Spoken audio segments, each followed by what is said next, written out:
Hello everyone, I'm Bishi, and today we are playing the Great Ace Attorney Chronicles. Not for the last time, because there's 2 games, but we will be finishing the first one today. We should be finishing it. I don't know how much longer is left. I don't know if we'll do like a slightly shorter stream today, or if we'll finish really soon and move on to the second game. I really don't know what we're in for. But either way, we should be finishing the first game in the Chronicles. They do have like subtitles to them, but I don't remember like what the names of Game 1 and Game 2 are. I just know they're the Great Ace Attorney Chronicles. So anyway, we should be finishing the first one. And I am super excited to do that. We started this a few months ago, and I'm finally here at the end. So we'll be finishing this today, and then moving on to Game 2 either later today or next week. Alright. Mr. Graydon, otherwise known as Mr. Egg. We are listening to his testimony at the moment, and I keep forgetting to pull up my notes before stream. Get this. Alright. Here we go. Okay, so here's what we figured out last time. The music box has 2 sides. The Skulkin brothers' gun shot Chomes. Windibank's gun shot Mr. Egg, and Windibank was killed by Mr. Egg's gun. We also found out that Mr. Mason is Mr. Egg's dad. Figured that out. Oh yeah. We are figuring things out! We are learning the secrets. While these ruffians were jostling with the broker, I was still near the entrance to the shop. Okay. That would explain the calendar getting the blood on it. When Windibank threw Nash over the counter, I felt a sharp pain in my arm. I pursued the man, but he shut himself in the storeroom. I could see him through the peephole in the door, though. Oh, there is a peephole. The accused, in a black coat, shot the man in the back as he was trying to flee to safety. I saw the blood spatter all over that wretched girl.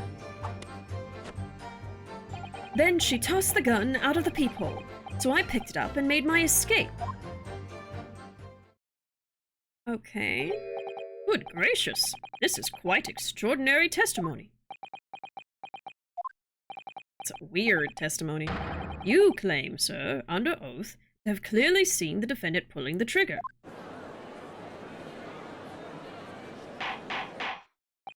I don't think so. Order, order! It wasn't my intention to testify in this way. But neither is it my intention to be found guilty of a murder I didn't commit. So you see, my hand has been forced. I tell the truth now as an act of self-preservation. The truth? Until now, the prosecution was completely unaware of these details. Yes, well, sorry about that. Having shot me in the arm, the pawnbroker was then shot in the back by the accused. And as I said, she was showered in his blood. You say the blood spattered over the accused's coat. Are you sure on that point? Oh yes, quite sure. All over the black overcoat that pickpocket girl was wearing at the time. Really? Oh, so they're gonna bring up the blood, but it's not the right blood. That's his dad's blood. Her coat could somehow be shown to harbor vestiges of blood. That would be conclusive evidence here. Such an investigation is entirely possible, my lord. What? Only very recently, a German scientist has developed a technique to identify human blood. So here's to true science, not some amateurish detective's dubious foray into the world of chemistry. There's nothing dubious about Hurley's work. His ideas are all sound. Ideas are no use to us here. In science, as in law, theories must be proven before they stand. In Germany, the technique has already been employed in the courtroom as the basis of evidence. Scotland Yard has a small quantity of the chemical reagent used. With your lordship's permission,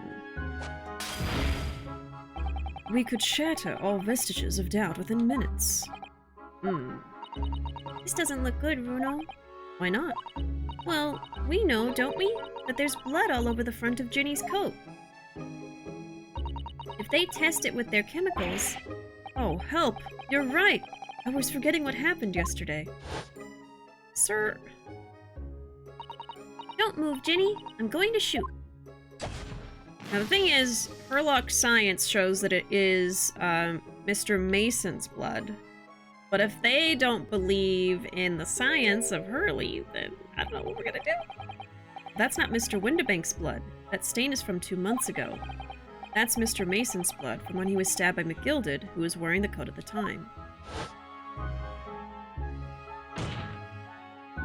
My lord, the defense objects to the test proposed by the prosecution.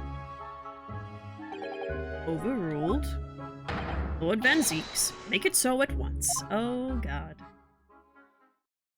I forgot that totally not Mario and Luigi were in this case. Yep, legally distinct Mario and Luigi trademark. With pleasure, my lord. Yeah, this isn't going well.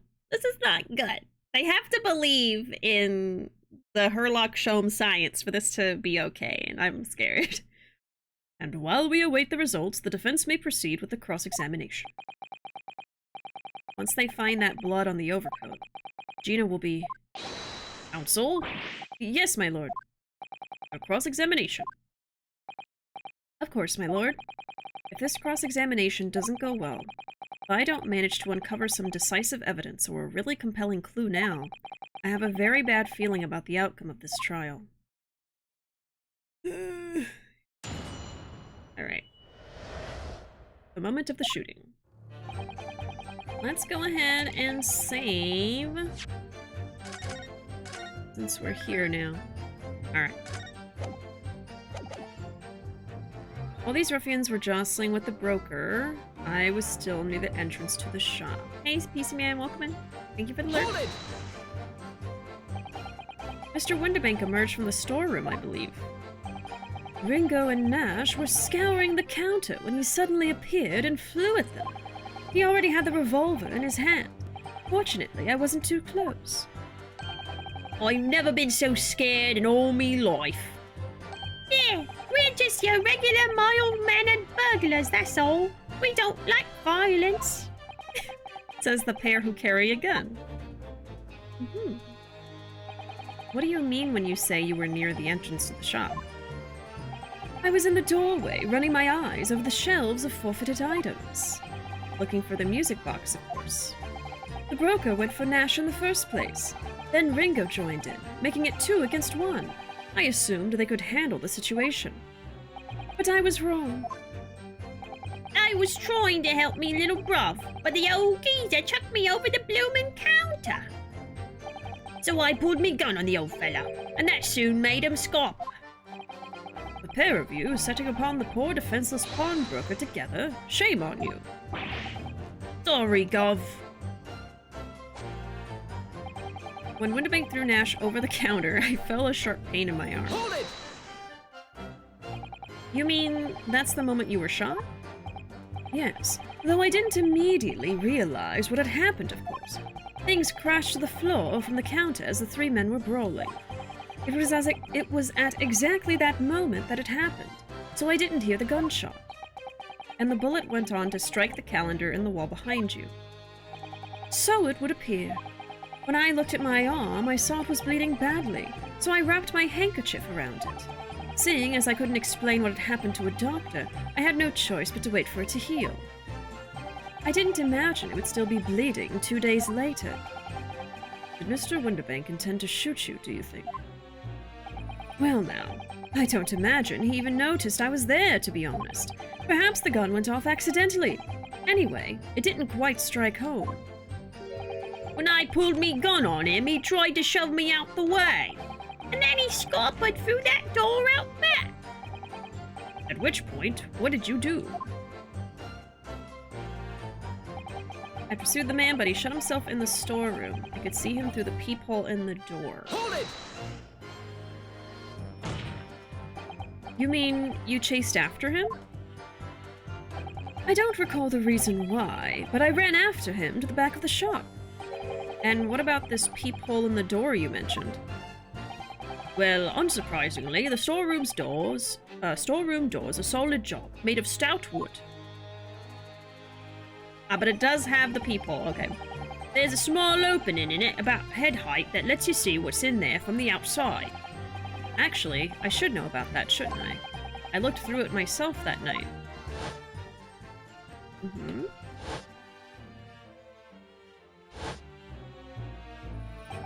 And what about you burgling brothers? Did you see what went on through this peephole as well? Not likely, Gav. Didn't see nothing of the sort, Gav. I doubt these two buffoons were even aware of the peephole's existence. So the Skulkin brothers were there, but they didn't see the killing of Mr. Windibank take place. Okay.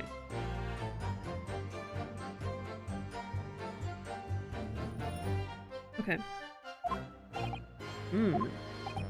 Inside the storeroom, I could see the broker and that young girl standing there. The defendant? Yes, though neither of them noticed that I was looking. The girl raised her gun and pointed it straight at the man. And then, what did you see next?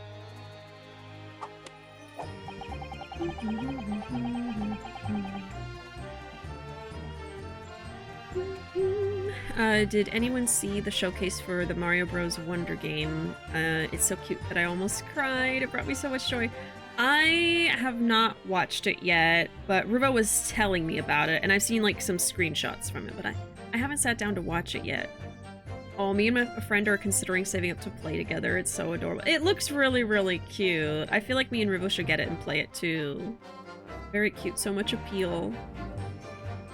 Yeah, I love that Daisy's in the game too. I love Daisy. Can't wait to play as the funky rabbit fella. He looks funny. Yeah, the only one I know of is the elephant. I don't know if I saw the bunny yet. I gotta go watch it.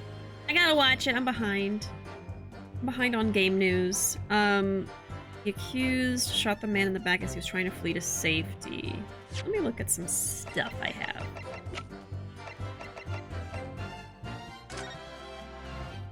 Yeah, she was wearing that black coat.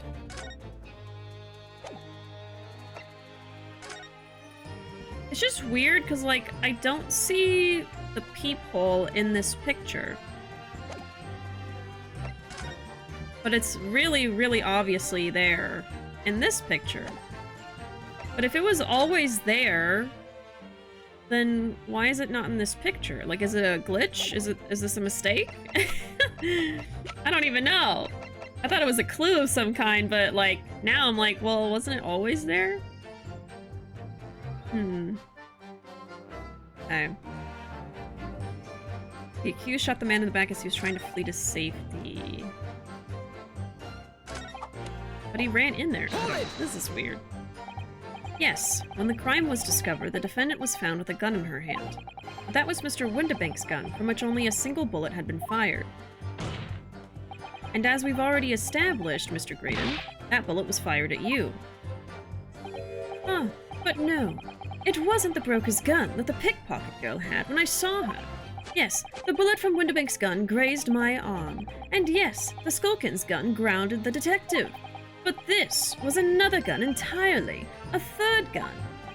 The broker's gun was not the murder weapon, so clearly there had to be a third firearm involved. Huh? In other words, the accused must have had her own gun with her at the time. Then why was she holding Windibank's gun? Objection! But no other gun was found at the scene. Calm yourself, Counsel. Sorry? You must consider the events in order. At first, I saw the broker and the girl glaring at each other, but then all of a sudden, the broker turned to run, and it was at that moment that the little gutter rat shot him in the back. Chilling image, I must say.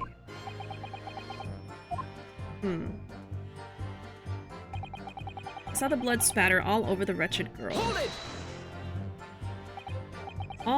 All over her? Yes. Through the peephole, I saw it clearly. You know, here's another thing. If they find blood on the black coat, the coat was open when she wore it. So there should be blood on both the coat and her clothes. So I could see that maybe being something we can bring up later, that, well, the blood is not on her clothes, so obviously it was just on the coat. So it couldn't have been from Windabank. Something like that. I'm gonna actually take note of that, because I might forget.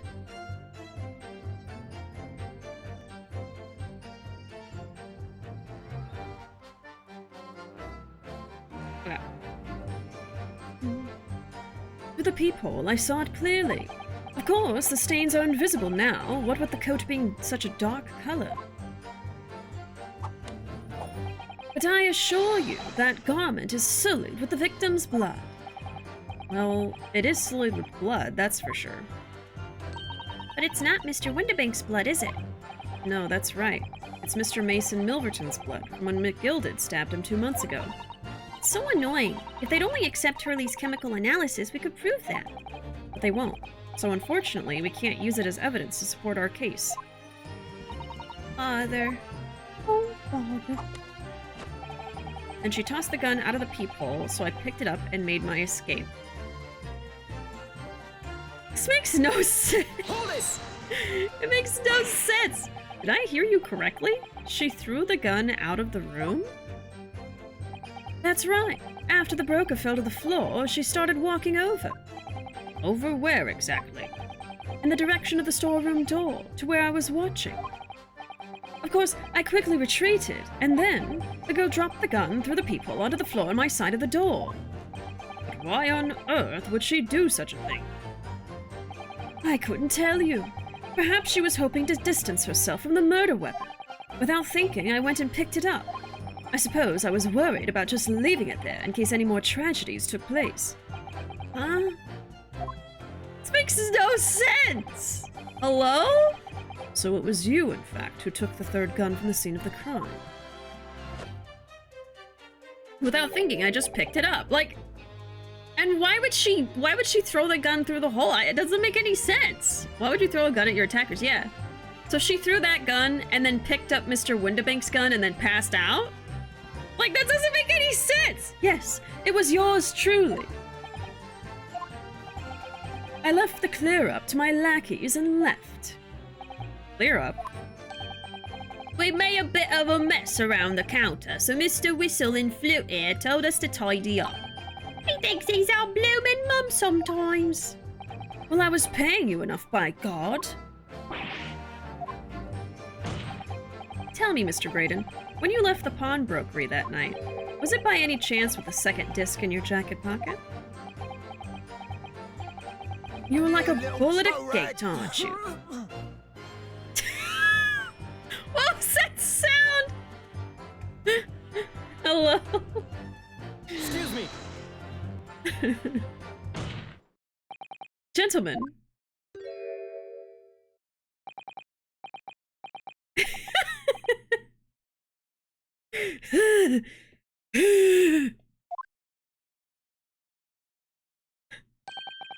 Something wrong, sunshine?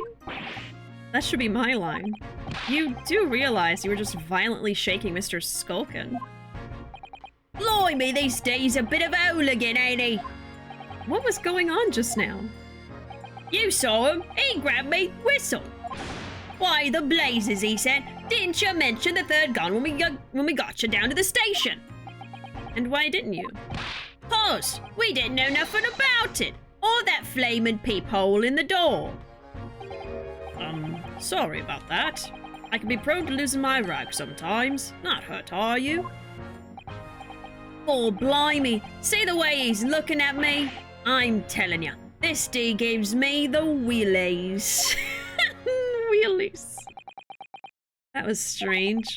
The inspector doesn't normally get quite as worked up as that. He wouldn't normally grab someone. No, that wasn't like Gregsy at all. He's normally all sweetness and light no matter what I say to him. Yes, well, I think you might be a special case, Iris. Well, anyway, that was definitely out of character.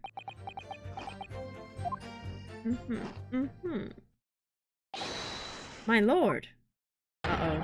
Requesting your lordship's permission to interrupt the cross-examination. Explain yourself, officer. I have the results of the test that was ordered earlier, my lord. Oh, the blood on the accused's overcoat. Thank you, officer. Very well. The cross-examination is hereby temporarily suspended. I presume you have no objection, counsel? No, my lord. Oh boy. Well, there you have it. The report, please, Inspector. Yes, sir. Traces of human blood were found on the overcoat of the defendant, Miss Gina Lestrade. From the extent of the stains, it would appear that they were the result of spattering following a gunshot wound. Gunshot. End of report. Goodness me.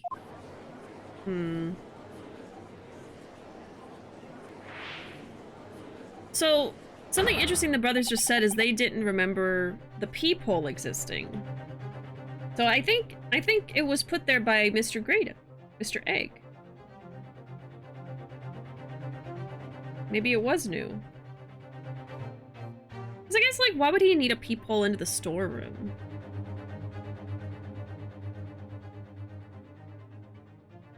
Ryu would know a thing or two about picking up a gun, they saw. You shouldn't do that. Don't just randomly pick up a gun off the floor, because then you'll be found guilty of a crime. He said, what now? A lot of things happen. A lot is happening right now. See? What did I tell you? Objection! No, the blood on that coat is not Mr. Windibank's. What on earth makes you say that, counsel? The coat originally belonged to Magnus McGilded. Just before his coat was deposited at Windibank's, McGilded had fatally stabbed Mr. Mason Milverton. So the blood on that overcoat is the blood of the brickmaker from the omnibus case. Objection! Well, the dead cannot speak. Isn't that right, my Nipponese friend? Sorry? 2 months ago, in this very courtroom, did you not argue fervently for McGilded's innocence? And yet, now that the man is dead, you brand him as a murderer? Your conduct shatters any shred of respect you may have earned for yourself in this country. But that was... I call it a bally disgrace. Treachery, that's what it is. How to determine whether the blood on that coat is 2 months old or not? Even a stereoscope couldn't help the answer to that problem pop out. It can't be done. But, we used Mr. Sholmes' specially formulated... Mr. Sholmes is a detective, not a chemist. Would you put such faith in a chemical formula devised by me, for example, when I'm a communications officer? I held out Peroski to a starving boy and he ran away crying. Okay. Alright. Thank you for sharing.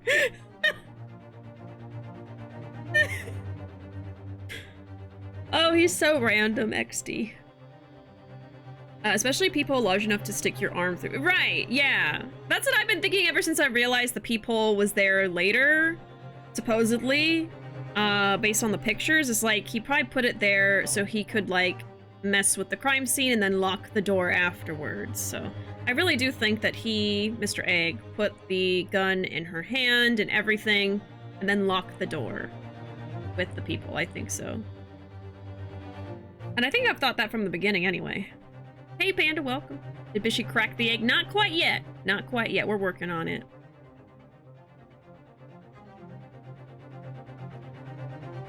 Sherlock Sholmes is barely more than a figment of the public's imagination. The man got shot. He was shot and bleeding. The little mouse. Yeah, the little mouse is my favorite character in this game now. It's so cute. Yeah, Sherlock Sholmes is barely more than a figment of the public's imagination. His name carries no weight in this courtroom. No weight at all. Where's Sherlock Sholmes when you need him? How could you say that? Victory is sweet indeed. This proves that my testimony is the whole truth from start to finish.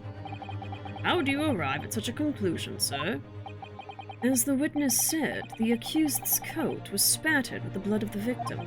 The only way Mr. Graydon could possibly have known that fact is if he saw it happen. In other words, his testimony is solid and the conclusion is singular. It was the accused who shot the victim in this case. That is the whole truth.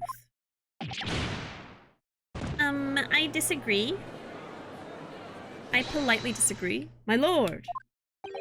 Been a long battle, this one, but this old war horse has something to say now, if you please. Mr. Foreman?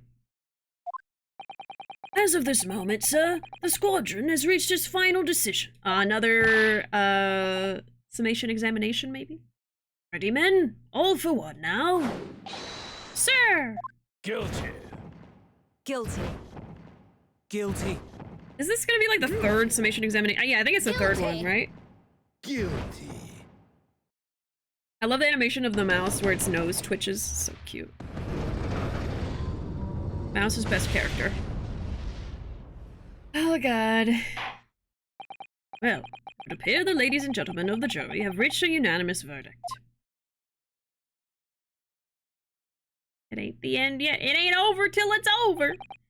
The defense has consistently failed to unpick this witness's testimony. Here's to any attempt you may make at unpicking the jurors' decisions being equally successful. Whoa! I don't believe it. After I've come so far, how is it all unraveling on me so fast? Alright, Ryu, I got you. I got you! How very distressing. To be held in such low esteem. Is it who I think it is? Wouldn't you agree, Mr. Naruhodo? Huh? Officer? You've delivered the report now. That will be all, thank you. It occurs to me with some regularity, Mr. Naruhodo, that scientific truths are determined not by science, but by none other than the human mind. Hello? I know that voice. Am I going mad? Ah! Oh my fucking god. The pose! Mr. Sholmes! Just had to take a little screenshot. That's for me. Look at him in his little costume. Did he, like, knock out a police officer and steal his clothes? What is the meaning of this? His pose! It's the goober himself. Order, order! What business do you have here, detective? The last I heard, you were recuperating in hospital. As well I would be, had I not been set upon an errand. What errand? Hurley, it's really you! You're awake at last! Yes, good day, Iris. I appear to be rather late to rise. My apologies. Now, my lord, if you will humor me. In what manner, sir? I have something of great importance I wish to give to the young lawyer over there. I need no more than 5 minutes. Would you be so kind as to spare us the time? What say you to this, Lord Van Zeeks? This trial has taken many hours of the court's time. Having spent so long already... Exactly! Haven't spent so long already. We don't want to go wasting any more precious time.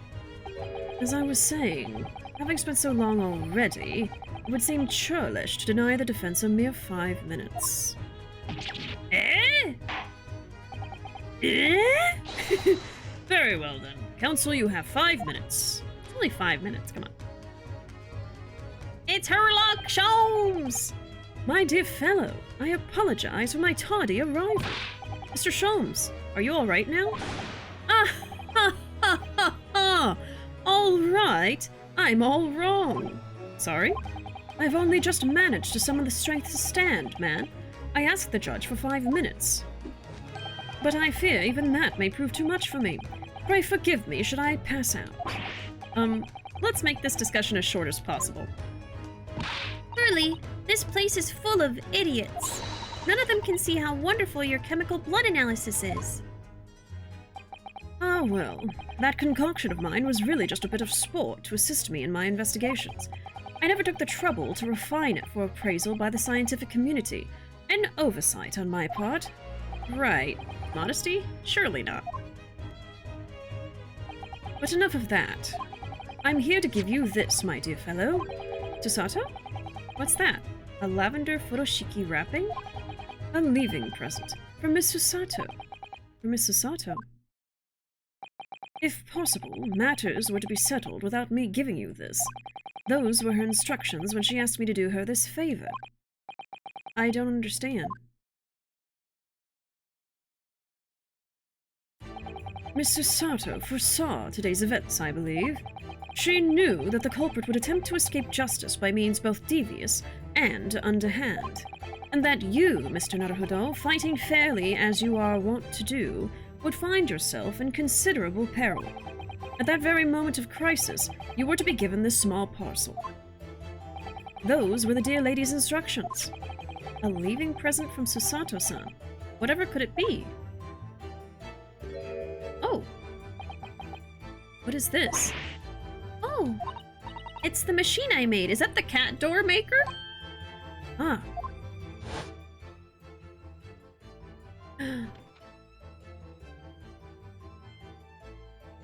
Is that how the peephole was made? Oh.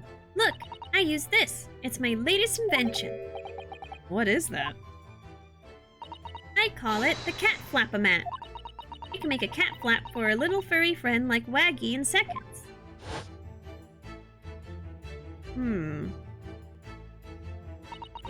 What's Susie up to? Miss Susato muttered the following words before she left. I'm a failure. I don't deserve to be a judicial assistant. What? Didn't she say something like that?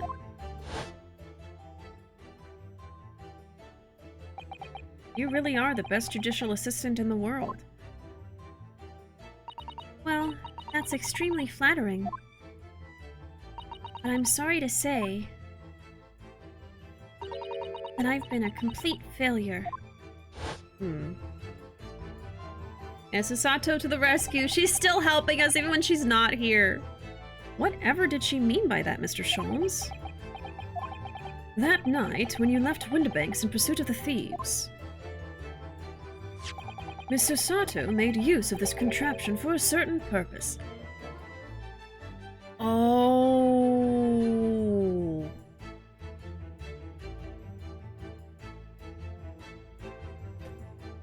Susato! Oh my god. Oh my god. Okay.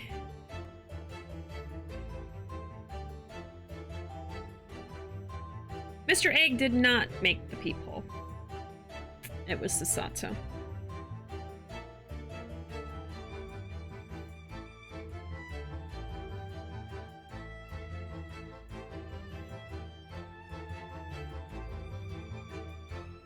So this was when Ryu left to chase the thieves? When Sholmes was hurt? Really?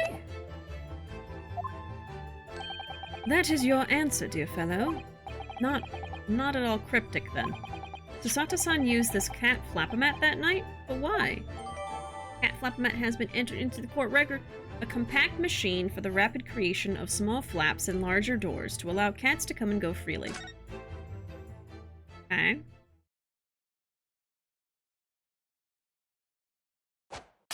You had to take a sip first. Your 5 minutes is over. We're out of time already? That's not what I was expecting. I'm grateful to you for affording us that brief recess, Mr. Reaper. I need no thanks, Detective. After all, the die is cast. Is it really? The jurors are unanimous in their leanings. No doubt my learned friend will consider summation examination, but any attempt to alter the verdict now would be utterly futile. I wonder... Mr. Naruhodo. Yes? The rest is down to you, dear fellow. What is your plan? The rest is down to me? I need to be careful here. If I make a wrong move, the trial will end badly. My lord, the defense requests... Ooh.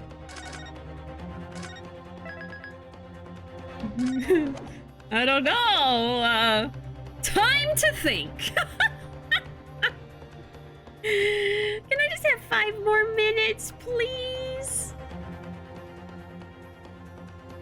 So do we want a summation examination or do we want a cross-examination? I think probably a cross-examination. That's my instinct.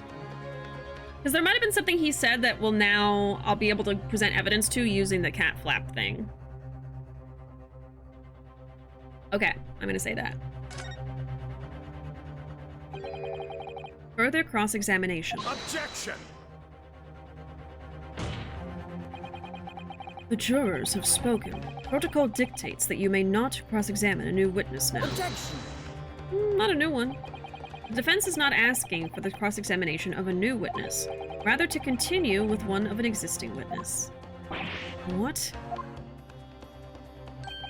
It would appear that a rather important detail has escaped your attention, Mr. Reaper.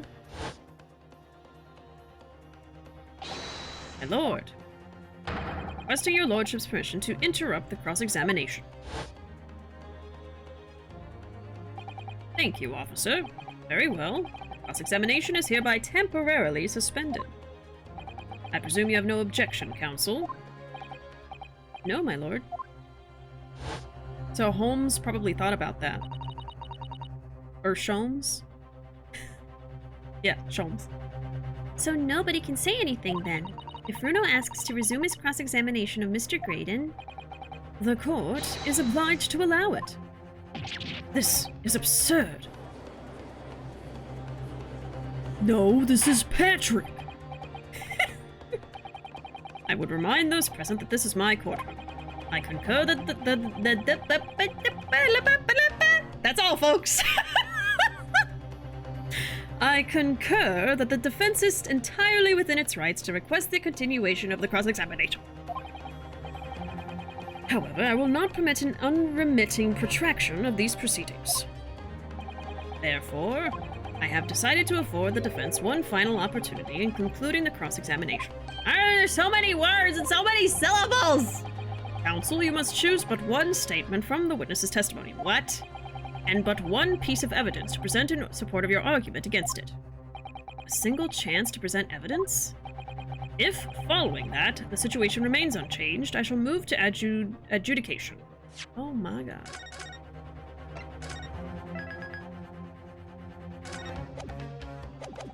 My lord, 5 more minutes, please. I want to catch up further with Mr. Sholmes.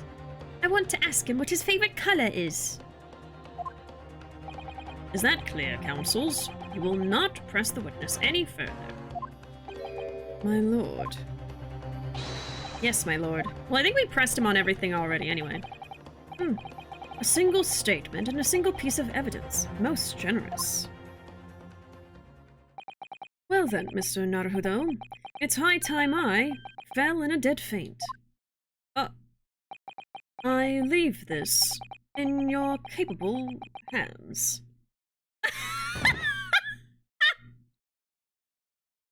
It's always that one animation. Oh my god. Mr. Sholmes! He's not even looking at him, he's looking at Mr. Vampire Daddy. Oh my god. Poor Mr. Sholmes. Who faints like that? Just stand so sisu. I gotta Google that one. I don't have the faintest clue. I'm gonna be completely honest. Insocently?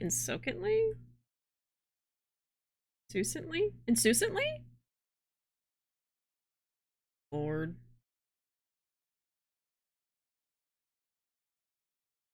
Does Google have it? What about insouciant? Insouciant. Insouciantly. Insouciantly. Sorry. Everyone knows that word. I'm just so silly. To stand so insouciantly before the court in a state of such high fever. Either the man has extraordinary strength of mind or an extraordinary lack of feeling. Maybe both. I imagine he's feeling very little now. The detective is sleeping soundly in one of the antechambers. Strike a man when he's down, why don't you? Well then, counsel, are you fully prepared? I guess so. Yes. One statement, one piece of evidence. I won't let Mr. Sholmes down, or Iris. And I won't waste this final chance that Susato-san has given me. This is going to decide the entire outcome of the trial. Very well then. Under the terms I have outlined, you may resume the cross-examination. This game is like a free pronounce this redeem. It really is! It really is. There's so many words. So many words I don't know how to say. The moment of the shooting, again. Ooh, this music is different. The stakes are higher. I like this one. Great Ace Attorney is like in an eternal state of Smash Brothers sudden death with these ultimatums. That's a good way to put it. Okay, so I'm probably going to present the cat flap maker. While they were messing with the broker, I was near the entrance. When Wanda Bank threw Nash over the counter, I felt a sharp pain in my arm.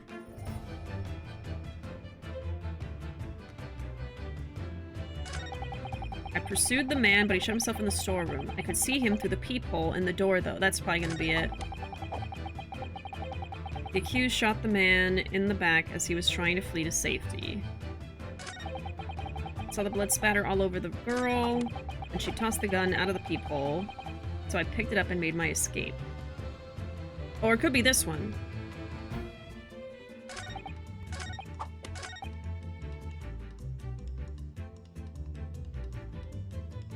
Maybe the last one. Save. I am frightened.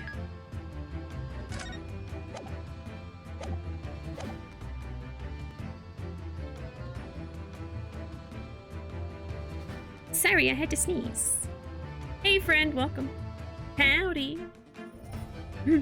It's the final egg. Alright, it's gonna be this one or the other one. I'm gonna try this one first.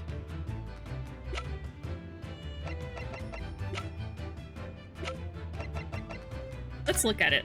Let's look at it first. Whoops.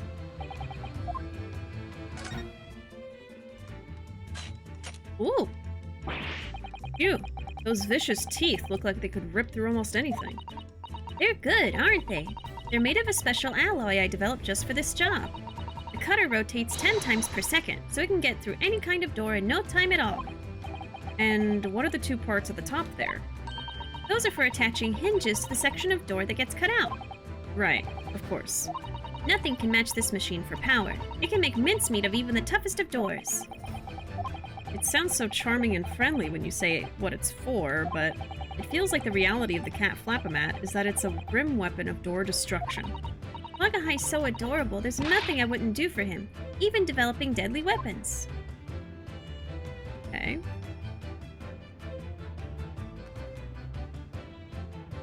I guess let's just try presenting this to that statement. Because I think the crux of the issue here is the gun. I don't know, we'll try. Let's see. What on earth is that eccentric contraption, Counsel? Ooh, it's my cat Flapomat, my lord. It makes a way for cats to get in and out of a room. You can cut through any door you can think of, and make a new little door in the middle of it. That's right, my lord. It's a device for creating so-called cat flaps. Small doors for cats to come and go as they please without their owners having to open the main door. I'm sure we can all work that out for ourselves.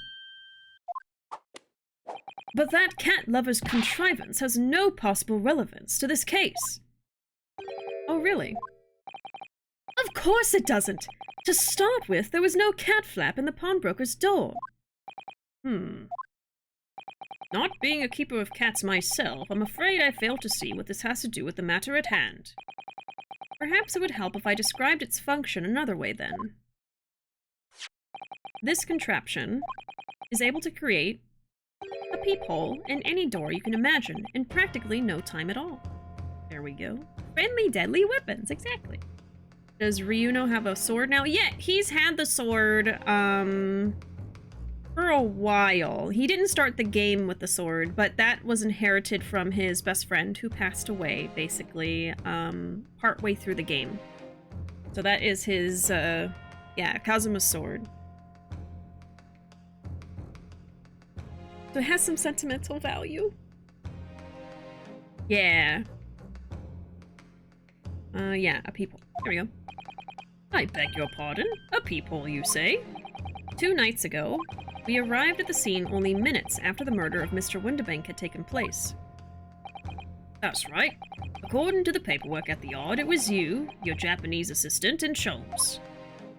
Yes, the 3 of us were together, and it's recently come to my attention that my assistant made use of this device at the time. Your assistant did what? There was a peephole in the storeroom door. I can attest to that. Because I looked through the peephole myself in order to see inside the locked storeroom. This is ludicrous. What are you trying to say? Of course there was a peephole in the door. I said as much in my testimony. How else could I have witnessed the crime, for pity's sake? The thing is that you didn't. Yes. How could you? What? Counsel, kindly say what you mean. Alright, it's time. Time to strike the final blow. What I mean is this, my lord. My assistant made the peephole in the storeroom door, and until such time as she did, the door had no hole in it to look through. What? No! You ever get so upset you just start spinning? Objection! This is a farce. Are you really suggesting that the peephole in the door was... Yes, it was created only after the incident had taken place, by my judicial assistant using this device. Your assistant tampered with the crime scene whilst being fully aware of the gravity of her actions. That is a most serious act of vandalism. For which I humbly apologize, my lord. It was in the few minutes that I left the scene in order to pursue the Skulkin brothers and alert the police. Nevertheless, in the light of this new information, it becomes apparent that Mr. Graydon's testimony is riddled with holes. Riddled with... Explain yourself, counsel. The majority of Mr. Graydon's testimony that appears to incriminate the defendant is based upon what he witnessed through the peephole in the storeroom door. Yes, that filthy girl shooting the man in the back. However, if at the time of the incident, that peephole did not yet exist in the door, there's no possible way that you could have seen what you claim to have seen. In short, your entire testimony is a pack of lies. Maybe. Angie equals spinny. Order, order! Is there any credence in this revelation? Objection! None whatsoever, as my learned friend must surely realize. Exactly! This is just some cheap trick designed to discredit me. I'm afraid not, sir. Of course it is! Do you seriously expect people to believe that plaything can cut through a solid wooden door? Oh yes, I designed it to be very powerful. It can cut through even the toughest of doors. That's absurd! I don't believe it for a second. I had a feeling you'd say that. What? Wacky, hooey, time for dinner. Oh my god. There he is. I forgot he was here. Oh. Well? Oh. Young lady, this is the Old Bailey. One does not make cat flaps in the oak paneling at the Old Bailey. I'm not done yet, don't worry. This doesn't mean that the peephole in the storeroom door at Windibanks was made by your machine. And there's no way you can prove that it was. Oh, but I can. That is where you are wrong, sir. No, but it's easy. Hey, Green, welcome in. What? The cat flaps my cat flap-a-mat creates are all of a fixed size, and the dimensions of the peephole at Windibanks are an exact match. Ugh. Hee old Silky's lost for words. Excellent work, Iris. Thank you. And now it's my learned student friend's turn to be lost for words, I feel. I believe your judicial assistant has already left the country for your Eastern Island home. Well, yes, that's true. Then you may have some difficulty in establishing all of the facts. For the sake of argument, let us assume the peephole has dimensions that are a perfect fit for this contraption. In that case, when was the peephole cut? The prosecution demands proof of your answer. Oh, I got it, Ryu, don't worry. What is the purpose of your line of inquiry, Lord Van Zeeks? It's very simple, my lord. The defense argues that the peephole was created after the incident using this device. But now that the perpetrator has returned to her native land, she cannot testify to the fact. There is no proof. And for as long as the defense remains unable to prove when the peephole was made, my learned friend's claim amounts to nothing more than a baseless accusation. What? Indeed, that is so, Lord Van Zeeks. Well, counsel, Don't give up now, Ruuuvo. This is the time to create your own opening and force your way through. I don't know if I can do this, but I do know one thing. Susato-san is the greatest judicial assistant in the world. Oh. Very well. The counsel for the defense will present evidence to support the claim made. Proof that the peephole in the door of Windibank's storeroom was created after the event and not before. That would be right here. Take that! What are you? A print from that detective's infernal cameras again. My judicial assistant, Miss Susato Mikotoba, is an extremely intelligent and capable woman, which is why I never had any cause to doubt that she would have considered this scenario and made sure I had the necessary proof. And the necessary proof is this photographic print, counsel. This print shows a scene in the shop moments after the defendant entered the premises. Agreed. And it also shows the accused mercilessly wielded a gun in the direction of the defenseless broker.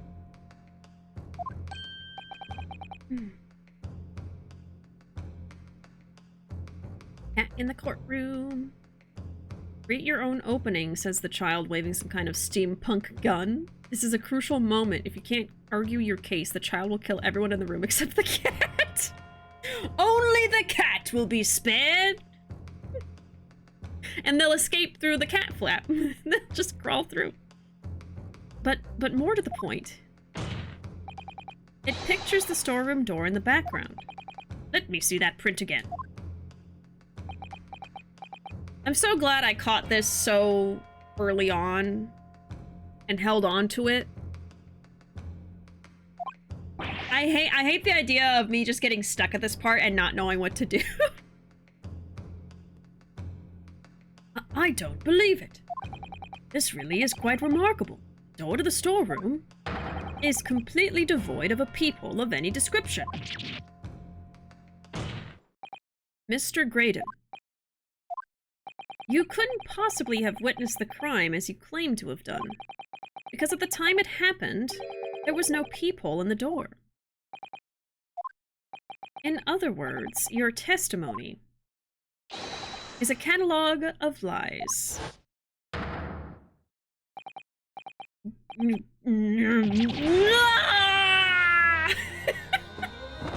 Oh my. And suddenly he's up again. Order, order! I am satisfied that the defense has substantiated its claim beyond all reasonable doubt. This witness's testimony was already fallacious. Fallacious? Fallacious? I'm gonna stop. I'm just gonna stop. That's not the only thing we now know beyond all reasonable doubt. No, you know what? It's gonna bother me. How am I supposed to say that? How is that supposed to be fucking said? Fallacious. It is fallacious. Alright, that's fine. I said it fine. Everything's good. My learned friend's assistance guilt can no longer be denied.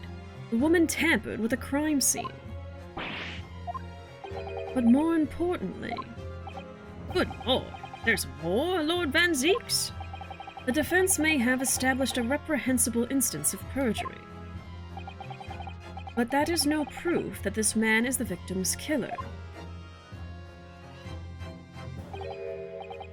Yes, that's right. What? I was there at the scene. It's true. And I was shot in the arm. It's true. But that's all. His little smile.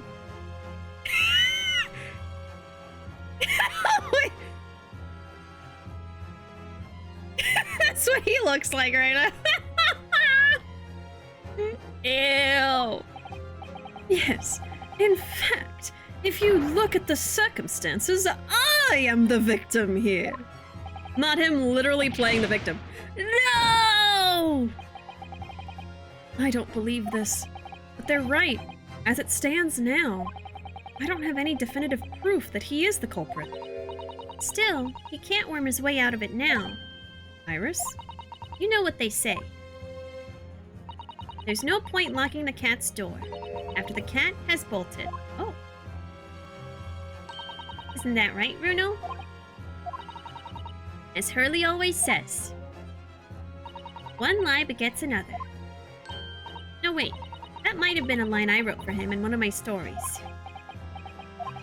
Well, no matter who said it first, you're right. He can't magic worm his way out of this now. Oh my goodness. Alright. Grab a couple wormy companions. All you can even see is little eyes. Mr. Graydon, not only did you give false testimony to the court, but the lies you told make no sense. Make no sense? What do you mean by such a remark? What you said in your testimony reveals that you know something you shouldn't have known. In other words, there is a fundamental inconsistency in your statements. Okay. Mr. Egg knows something he shouldn't have known. Right, which is about the peephole, because he was gone, supposedly, after that. What? Objection! This is provocative talk, Counsel. Won't you enlighten the court? Explain this alleged inconsistency. Iris was right. One lie begets another. The inconsistency is revealed by the lies in the witness's statements. I'm gonna save. I am nervous. They show that Mr. Graydon had knowledge of something he shouldn't have known anything about, namely, the third gun, the peephole, bloodstains on the coat.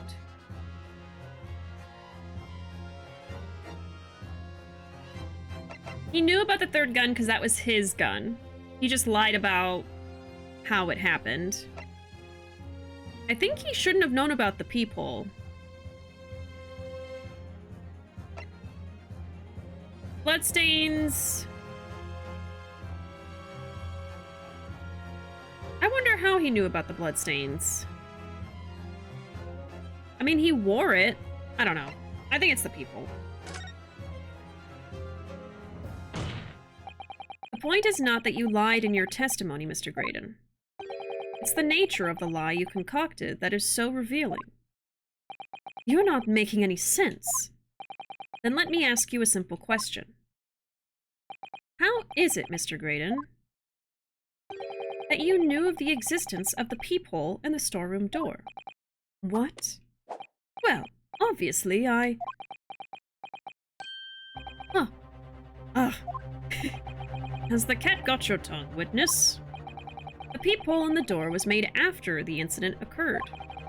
And once I returned to the shop, having failed to catch the two burglars, Scotland Yard's investigators arrived immediately. Since that time, the police have been at Windibanks constantly, carrying out their investigation. Isn't that right, Inspector Gregson? Well, yes, of course. Place is chock full of pawned articles, and my lads have to thoroughly examine them all. So I gave the order to have officers working around the clock in shifts so we can get through it all. And consequently, there's no way that you, Mr. Graydon, could have gained access to the shop. Therefore, you should have known nothing about the peephole in the storeroom door. So the fact that its existence forms the basis of your testimony is completely inexplicable. Objection!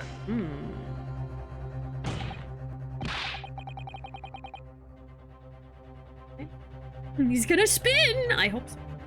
I hope he spins so fast he goes like a helicopter up into the sky and just goes into space. And yet, the fact remains that Mr. Graydon did maintain that he witnessed the crime take place through the peephole in the door. How on earth is that possible?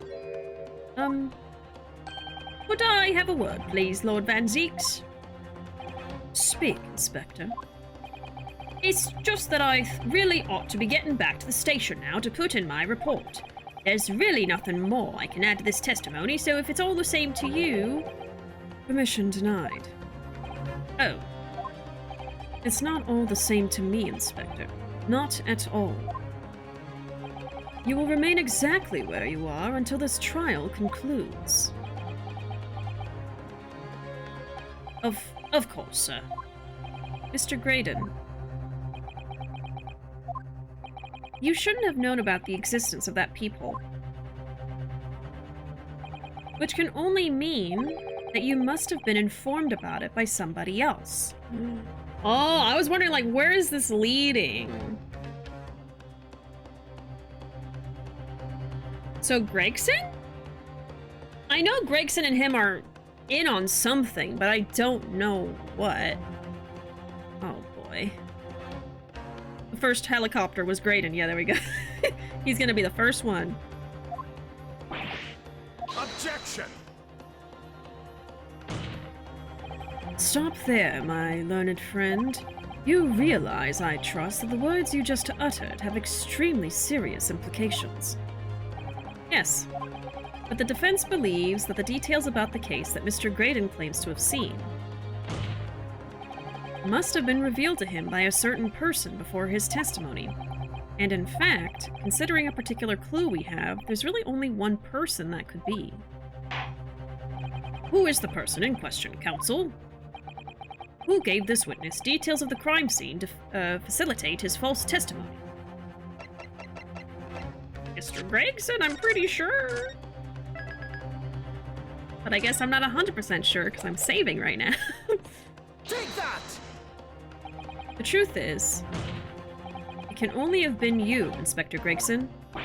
Eh? Me? Objection! You had better have some proof to substantiate such a rash claim, my learned friend. Consider the fact that we have only been aware of Mr. Ashley Graydon's identity for the last few hours. We learnt of it only during the course of the trial today. Indeed, preparations for his testimony were made with great urgency during our hour-long recess, while the police executed the subpoena and brought the man here from the communications station. And until that time, Mr. Graydon would have had no idea, no inkling that he would suddenly be required to appear in court. Are you suggesting that until such time as he was summoned? Yes, my lord. Until then, it's reasonable to assume he knew nothing of the peephole. It was only once Mr. Graydon was in the stand that he realized his position, that he would have to defend himself against the accusation that he was the third intruder. So this is probably what they were talking about when they were whispering to each other. You're suggesting to the court that it was while this trial was in progress that he received the information, so that he could commit perjury in order to save his skin. Exactly. And the only person with knowledge of the investigation that he had any contact with is you, Inspector Gregson. This is a bloomin' outrage. Why would I be giving away details of our investigations to this fella, eh? I was summoned to his lordship's chambers during the recess in any case. Had you forgotten that? Quite true. I had a number of questions regarding the events that transpired at the pawnbrokery. Which means... the first time these two laid eyes on one another was after proceedings resumed following the recess. Since then, they've been in full view in the stand, where such illicit discussions couldn't possibly have occurred. Oh, really? I've just remembered something, Ruuuvo. What is it, Iris? Why does Van Zieks pose like that, drama queen? He is a total drama queen. I do love it. He's very dramatic. There was one time before, wasn't there? I think it was when Ginny was testifying. Oh yes, now that you mention it. When the bailiff was dispatched to retrieve McGilded's music box from the scene of the crime. That's it. It was during that testimony. They were whispering. I remember finding it strange at the time. Mr. Graydon and the inspector seemed to be having some kind of secret discussion. Just in plain sight. It would have been possible for you to give Mr. Graydon the information he needed then. You little toe rag! You're making all this up! I'm a respectable Scotland Yard inspector, for crying out loud. Why would I do something like that? Why would I be giving away confidential details to the likes of this bloke? Admittedly, you wouldn't have had any reason to do something like that for no gain. But perhaps... it was part of a deal of some kind. Then it starts to make more sense. What deal, Counsel? I wonder if perhaps, in exchange for details about the peephole at the crime scene, Mr. Graydon agreed to give a certain something to the inspector. Oh, maybe the other disc? I'm sure I need not remind the inspector that if found to be true, striking a deal of any kind with a witness would be considered a gross case of malfeasance. I'm going to be Googling so many words today. I usually just ignore it. I move on and ignore it, but you know what? Today we're learning words. Malfeasance. Malfeasance! That makes sense. Malfeasance. Would be considered a gross case of malfeasance. Well, Objection! It's becoming clear that jumping in with accusations is this Nipponese student's specialty. I don't do that. But with the stakes so high, the prosecution is not prepared to listen to baseless charges.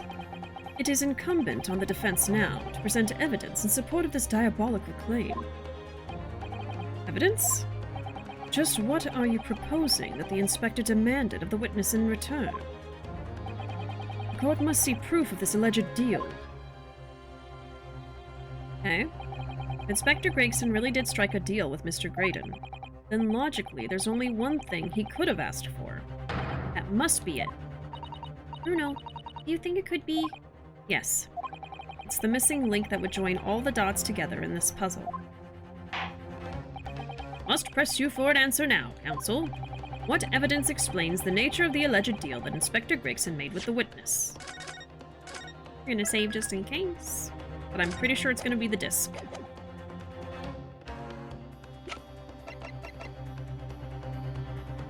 Take that! Inspector Gregson. Besides this murder, is it not true that you've been working on another very important case? What are you getting at now, Sunshine? Is it possible that this other top secret case is what's alluded to in this newspaper article here? The classified secrets being leaked overseas from the Ministry of Justice. How the bleeding Nora could you? We discovered, during the course of this trial, the music box deposited at Windibanks by Magnus McGilded. A special music box, designed to play 2 discs at once. It would seem very likely now that encoded on the pair of discs that were in McGilded's possession are the leaked classified secrets. So, I put it to you, Inspector, that in order to recover the second of the discs containing those secrets, You covertly made a deal with Mr. Graydon, in which you exchanged the disc for details of the case. You little... Oh! Not the chips! Order, order! On the day of the incident, when we met you at Windibanks, you said this. I'll be taking that whatever it is of McGilded's down to the yard, thank you very much. So hand it over. No, don't! Don't give it to him. It's mine, that is, mine. I'm sorry, miss, but anything belonging to McGilded has to be taken in as evidence now. Scotland Yard already knew at that time, isn't that right? That Magnus McGilded was involved in the stealing of government secrets.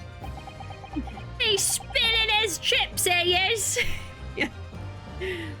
Gregson is pretty relatable in a sense that when he's stressed or angry, he goes ham on junk food. I'm like, same. And he always makes the food look so good, too. Like, every time I play this and he is here, I want to have fried fish and french fries. My orders were, cover the medium used to convey the secrets leaked from the ministry, and do it on the QT, strictly hush-hush. And that explains why, when I presented this disc as evidence to the court, you objected so heavily, I presume. Because you knew that it contained highly confidential information. Blimey, not likely. I mean, I wasn't that sure of it myself. I realized there was a possibility, that's all. Inspector, surely you're not saying that in order to acquire the second of these music box discs, you did indeed reveal confidential details of the crime scene to the witness? To aid and abet this man in giving false testimony?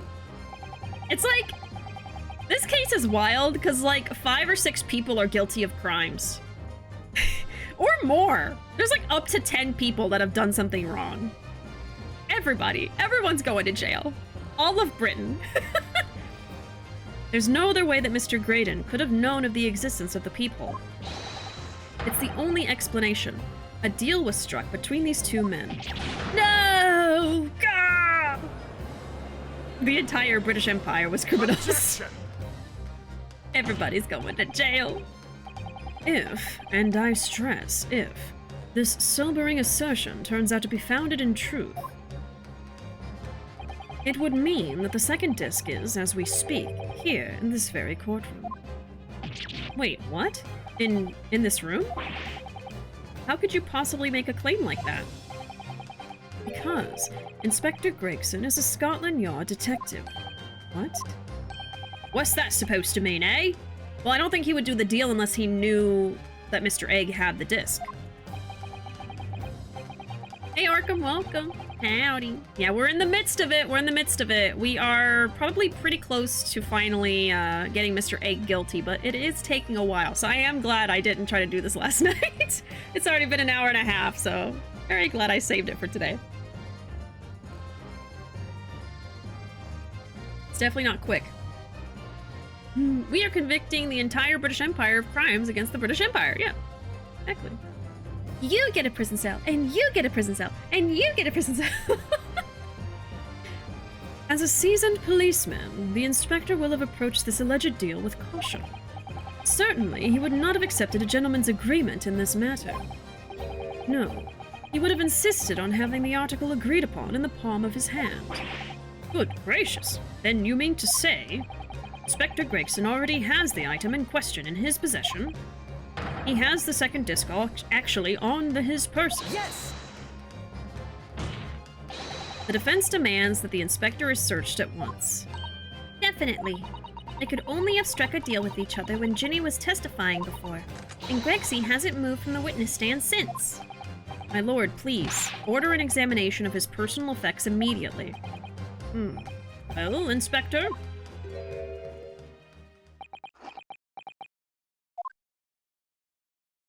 His final bite. This young lad wants to tone down his imagination. He's insulted me and my profession quite enough. However, if it'll put this matter to bed and dispel any doubts about my involvement, then I'll happily submit to a body search. What? He's going to agree to it?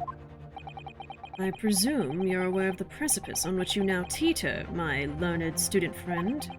You've made a most serious allegation against Scotland Yard here. You're the one that said that the disc is in the room.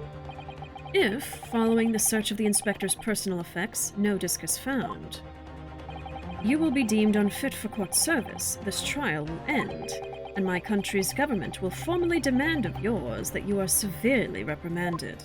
That sounds serious. Indeed.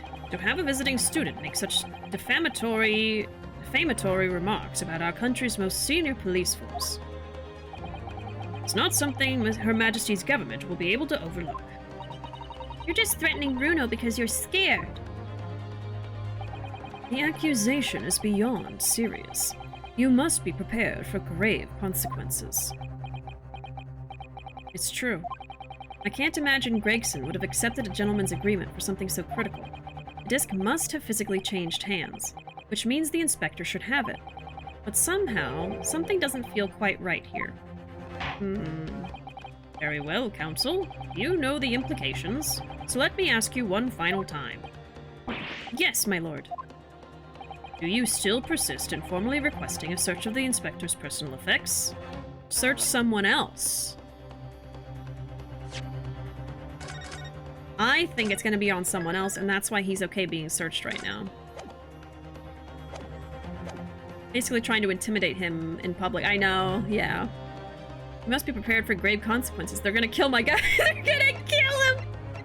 I'm gonna say search someone else, and I'm gonna say to search this guy. Because he was shaking him. I think he could have put it on him in that moment. Or Mr. Egg still has it. But he did say he had to have switched hands, so it's gonna be someone else. Yes, the defense formally demands the search be conducted. Well, don't say you weren't warned, but your typical Nipponese stubbornness may well land you in hot water this time. Perhaps the lesson will do you some good. Fair enough. I've got nothing to hide. Wait, didn't I say someone else? Very well then. Bailiff, conduct a search of the inspector's personal effects, please. Oh, yeah. Okay. They scared me! I thought I was gonna search him! The defense demands a search, but not of Inspector Gregson. What? Now, what's all this? I'm the one you're accusing, aren't I? I thought you wanted to search me. No, Inspector. Not you. Somebody else. What's the meaning of all this, eh?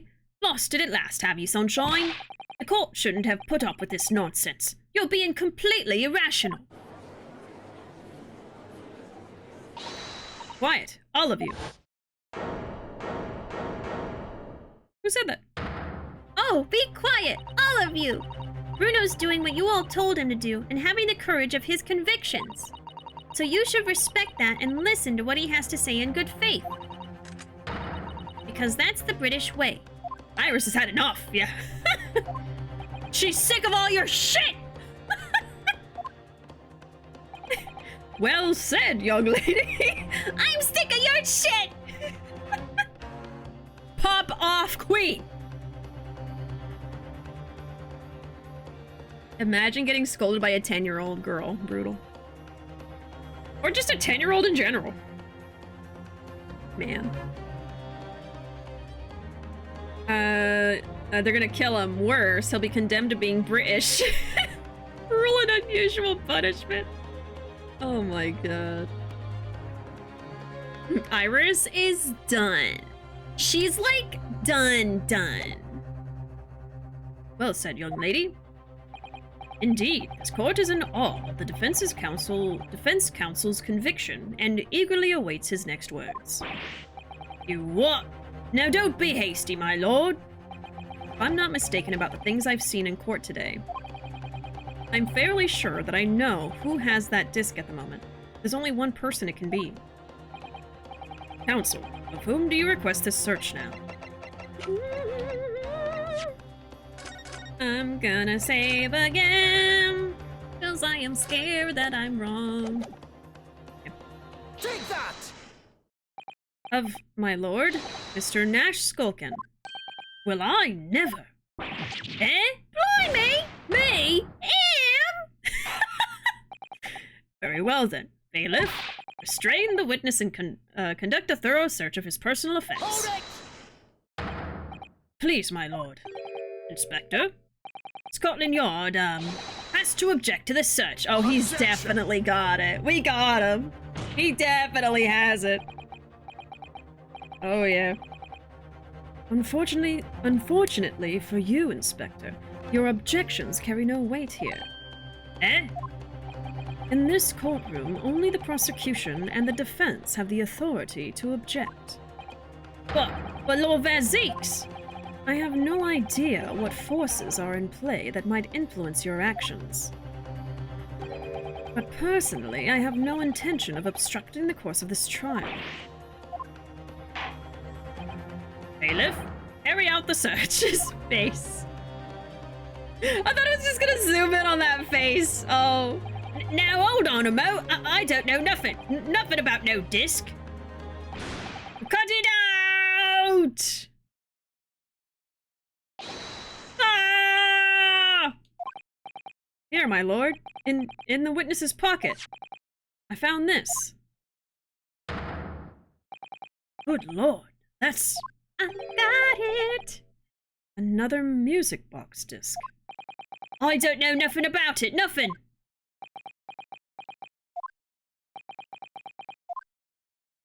Mm-hmm. That is the second music box disc left behind by Magnus McGilded. Is it not, Inspector Gregson? Oh! Great thinking, Bishy. Thank you. Thank you. I'm doing pretty good today. Order, order, Mr. Skulkin. What have you to say for yourself? Gordon Bennett! I may just Gordon Flamin' Bennett! I swear, I didn't know nothing about that disc. Honest to God. Counsel, would you please explain what exactly is going on here? The alleged deal that was struck was between this witness and this detective, no? Without question, my lord. Then for pity's sake, why on earth was this man in possession of the disc that the inspector traded for information? Inspector Gregson is a shrewd, calculating man who rarely loses his composure. But at one particular point in this trial, he exhibited some unusual behavior for a brief moment. I don't recall. What unusual behavior? Ah. It was... yes, during my cross-examination of Mr. Graydon. Tell me, Mr. Graydon, when you left the pawnbrokery that night, was it by any chance with the second disc in your jacket pocket? I admit to nothing of the sort. Yep. While Mr. Graydon answered my questions, the inspector appeared to have grabbed Nash Skulkin by his coat and was shaking him violently. Yeah, he didn't know. Thought me noggin was gonna fall clean off, I did. I was wishing I'd been born as me brother, I was. And what exactly happened to make the detective attack you like that? I ain't got a clue. He just suddenly turned and grabbed me whistle like that and started shaking me. Why the blazes didn't you mention the third gun when we got you down the station? That's what he said. Yelled it right down my ear hole, he did. Me head's still throbbing now. The way the detective behaved then was extremely out of character. But looking back now, it must have been then that he did it. That was the opportunity Inspector Gregson created for himself in order to hide the disc. My first thought when I played this part initially was that the disc was on Sholmes after he entered unexpectedly, and I maintain that it would have been cool. Oh, interesting. Just Holmes sneaking in. Sneaking in. Well, bless my wig, he hid it? You... I'm afraid I fail to comprehend the motive here. If the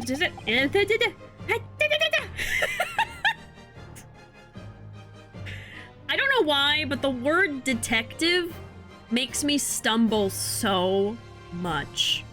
I mess up the word detective so much because, like, detective. It's like, If the detective had acquired the disc he was after... Just... Oh my god. Why on earth would he then proceed to hide it in another man's pocket? This is a court of law. He could have submitted the item as evidence. It would appear, my lord, that the inspector was not at liberty to do that. Why ever not?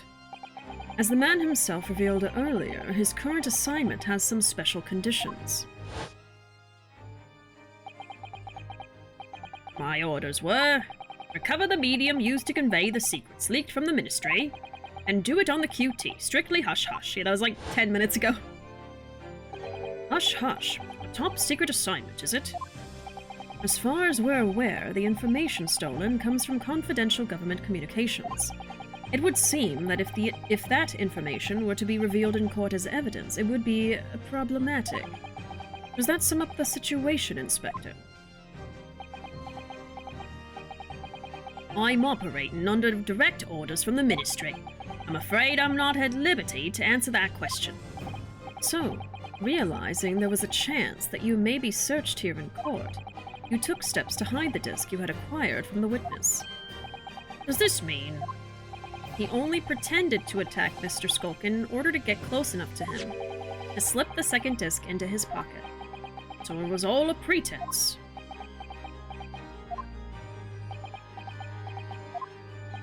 Well now, Inspector Gregson, and you, Mr. Graydon, are you prepared to admit to the accusation made against you of this alleged deal?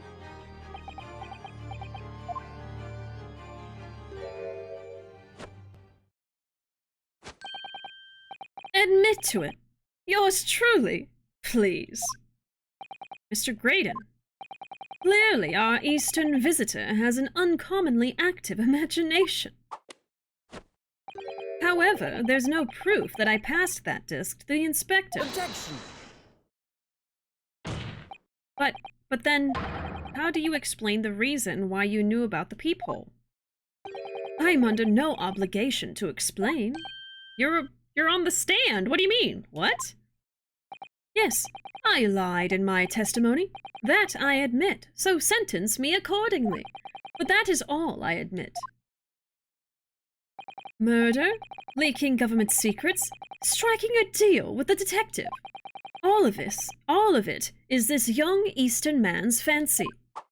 I have no idea what any of that is about. You... what? Yeah, he's not gonna admit to shit. We gotta prove it. Well, what about you then, Inspector Gregson? Do you admit to making a deal with Mr. Graydon in order to acquire the disc? Ladies and gents of the jury, as a Scotland Yard inspector, I will declare this and nothing more. I am acting in the best interests of the country.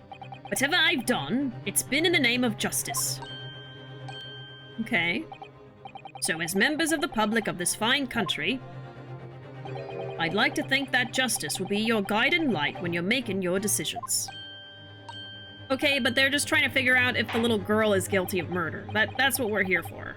Alright? That's what this is about. This is quite a quandary indeed. Rarely have I encountered such extraordinary tumultuousness in the concluding of a trial. Nevertheless, in the absence of any further evidence to be presented, I believe it is time that we put the matter to the jury for their final leanings. Well now, as a fellow servant of Queen and country, I must say I sympathize with the old inspector. Yes, he's a dependable man, I'm quite sure. In service, one becomes a good judge of character. Even crossing your eyes doesn't help when it comes to looking at this case. It's all blurred to me. Well, as a fellow professional, I'd like to put my faith in the detective, really. Graydon is highly skilled. Operator, stop. Currently in presence of idol, stop. She's still about that. Detective has very much thrust in the eyes. More than this I cannot say. I don't believe it. These 6 jurors are going to believe Gregson. If they declare their decision now... Is Ginny going to be found guilty? If I don't manage to produce some definitive evidence right now, then we're going to lose. Either some proof that Graydon killed Mr. Windibank or stole those government secrets. Okay, hold on. This is what I'm trying to think about. So, proof that Graydon killed Windibank or stole government secrets. Or some evidence to force Gregson into admitting that he struck a deal with the witness.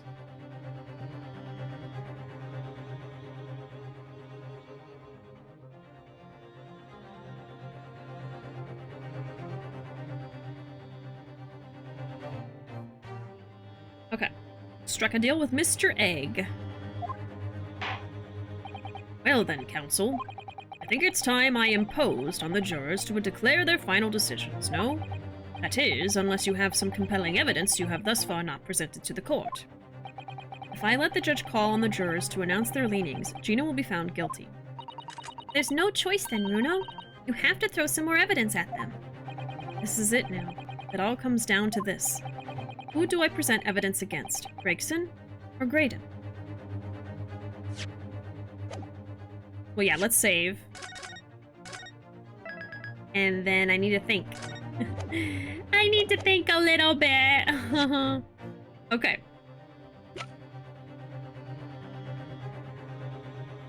Proof that Graydon killed Windibank or stole government secrets, or force Gregson to admit he struck a deal. I'd imagine probably Gregson, because I don't think we have proof that... I don't think we have any proof for Graydon, really, at this point. I think we've done everything for Graydon.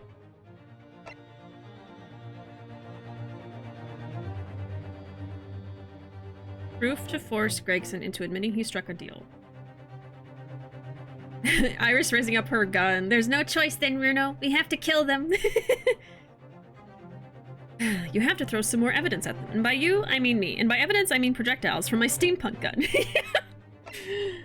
Oh my god. I don't think we ever looked at the bullet, by the way. This is the bullet that was fired from the Skulkin brothers' gun on the night of the incident. Yes, so it turns out it never actually entered Hurley's body at all. Thanks to the thick leather of that pouch he was wearing, it saved him. Hurley's always lucky like that.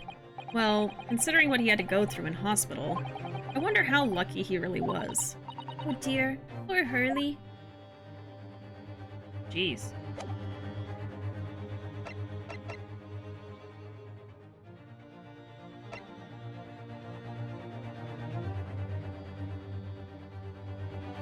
Proof that he struck a deal.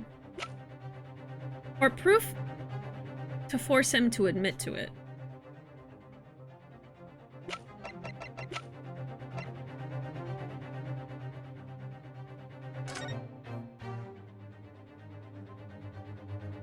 I'm just gonna look at everything.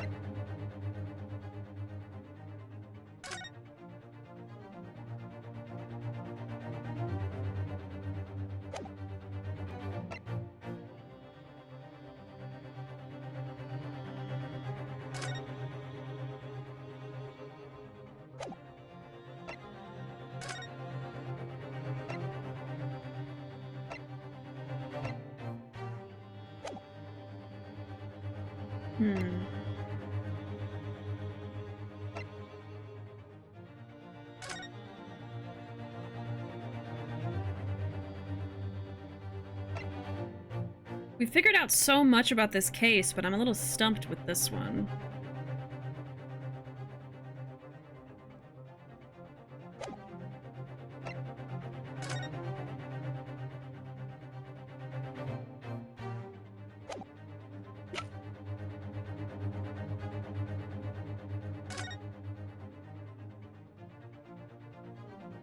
Oh, God.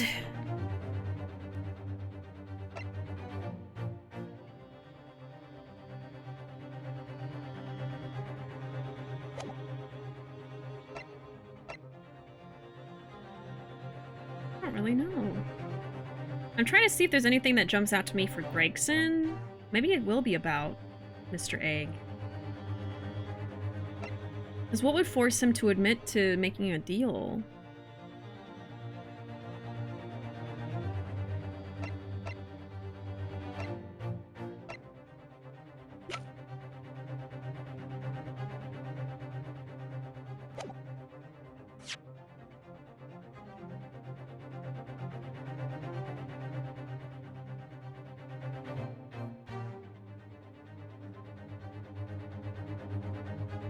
Oh, this is about the bullet.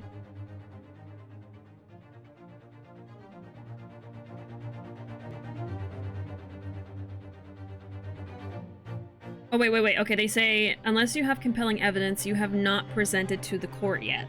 So that might help me. It's gonna be something I haven't necessarily presented quite yet, maybe?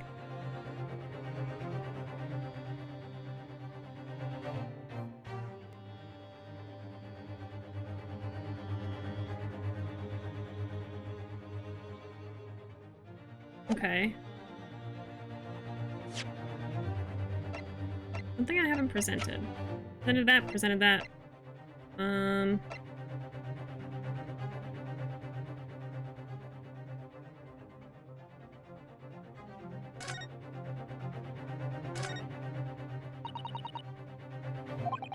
Homemade potions. Fingerprint powder. I mean, maybe we could use this to show that there's fingerprints? I don't know. I'm like really going out there now. I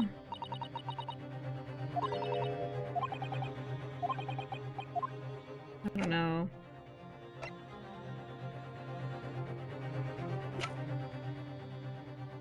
Something I haven't presented. Pretty sure we presented both of those. Point the gun at him. Threaten him.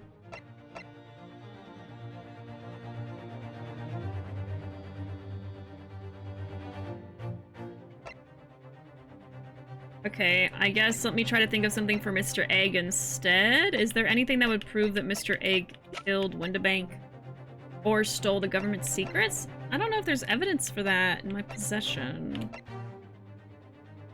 Oh god.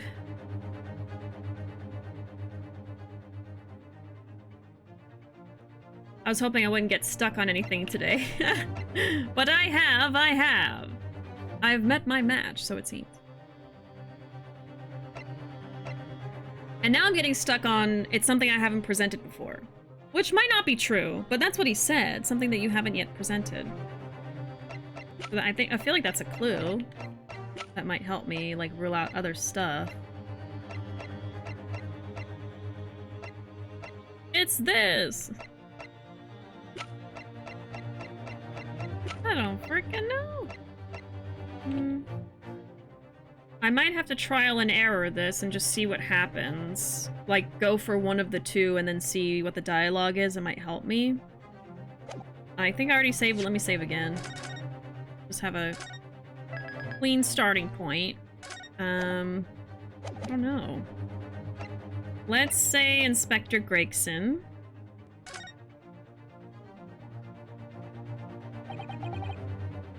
I am available for hints if necessary, but regardless, seeing your thought process in this moment is very interesting. I'm like, what thought process? I have no thoughts. I'm so stuck. I do appreciate the offer for hints, though. I might need something, but right now, let me just, like, kind of go through it and see what happens. And if I just absolutely can't think of anything, I will take a hint as vague as possible. I do still want to try to, like, suss it out myself. So if it could be, like, super, super vague, or say, oh, it's for this person, like the first step of the puzzle, and then I have to figure out the evidence, you know, that might be helpful too. But right now, I'll try for a little longer. Hey, Archer, welcome. Barely made it to stream. Glad to see the brain cell working. It's working overdrive. There's, like, smoke coming out of my ears. Oh god, I haven't really gotten stuck super bad. I think there was maybe one or two other parts I got a little bit stuck, but this is the first time today. Inspector Gregson, there is one final piece of evidence I would like you to see. Eh? What's that, then? If you refuse to acknowledge that you did in fact strike a deal with the witness here today, then you leave us no choice but to examine this piece of evidence thoroughly.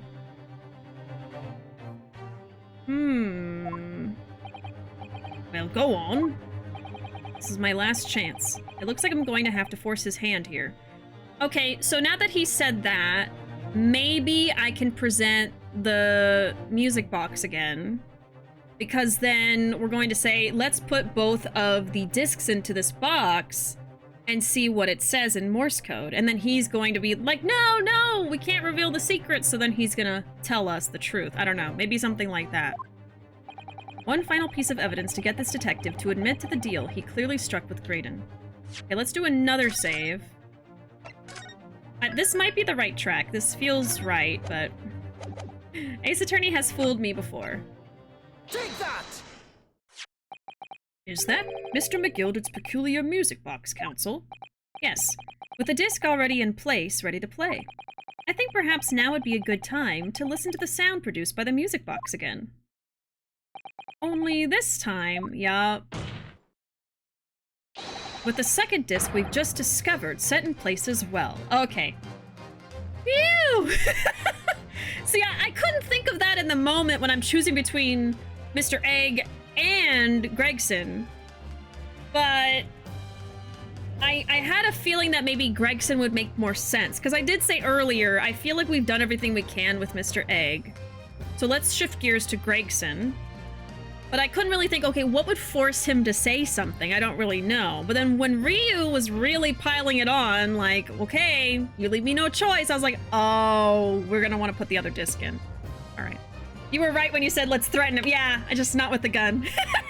Not with the gun. The brain cell is working. This proves that you do, in fact, have thoughts. I do. I do. Cook that egg. Yes, also welcome in, Dan. Goodness, this disc, Counsel? Hold it! No, wait! I can't let you do that. Why not? Why not? Why not? Because, well, because it's got nothing to do with this case, that's why. Protection! Uh-huh. Not true, Inspector. Eh? The defense has already proposed that the sounds heard by the court earlier from this music box were part of a Morse code message.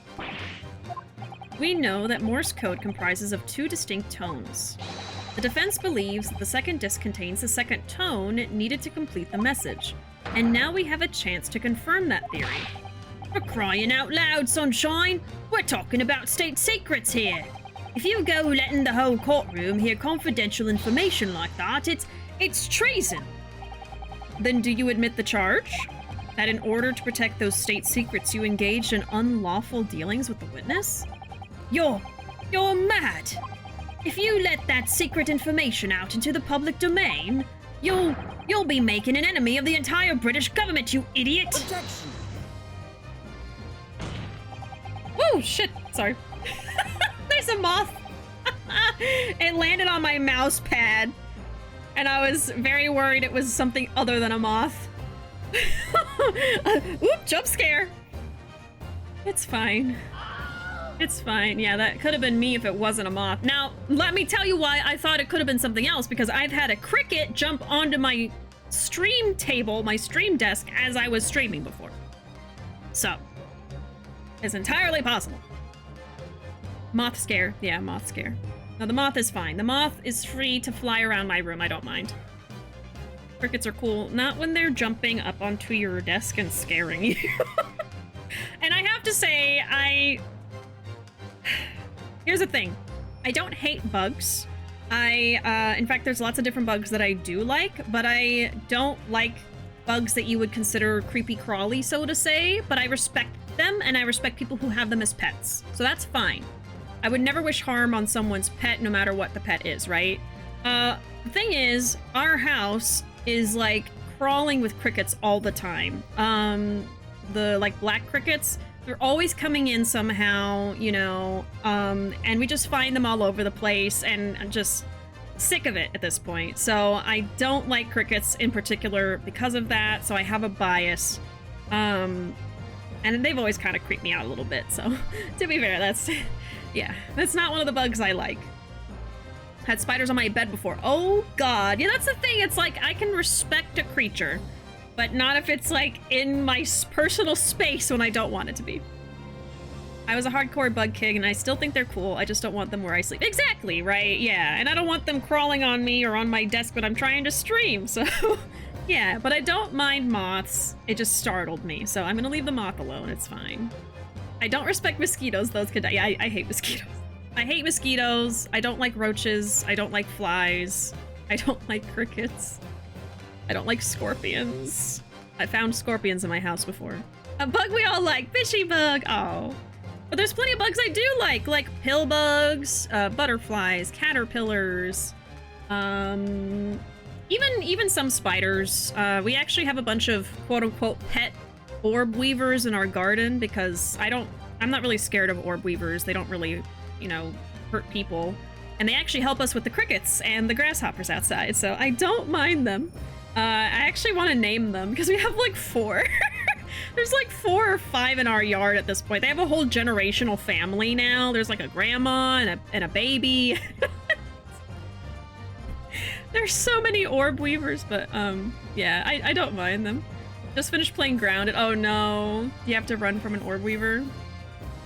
I respect certain bugs, but once a bug is in my home, they are breaking and entering, and I'm just defending myself. Yeah. Most bugs are friends, but they sure can jump scare. Yeah. Oh god.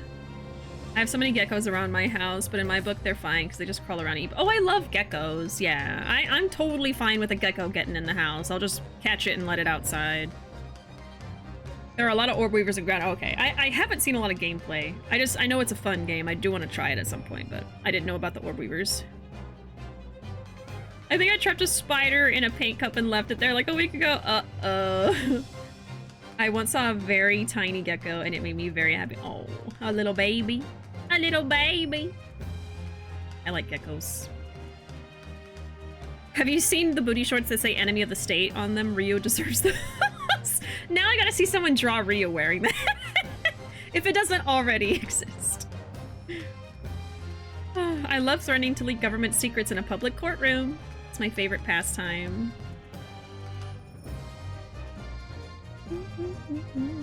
Oh no, I once got bitten by a ton of small spiders sleeping in a bed once. Ooh. Yeah. The only thing is I genuinely hate are desert geckos. They're everywhere. Oh, really? You'll find one just chilling in a drawer. Let me look up what desert geckos look like. They scare you? Oh. I don't know if this is what you were talking about. I'm seeing like those pet geckos. It might be something else. A leopard gecko?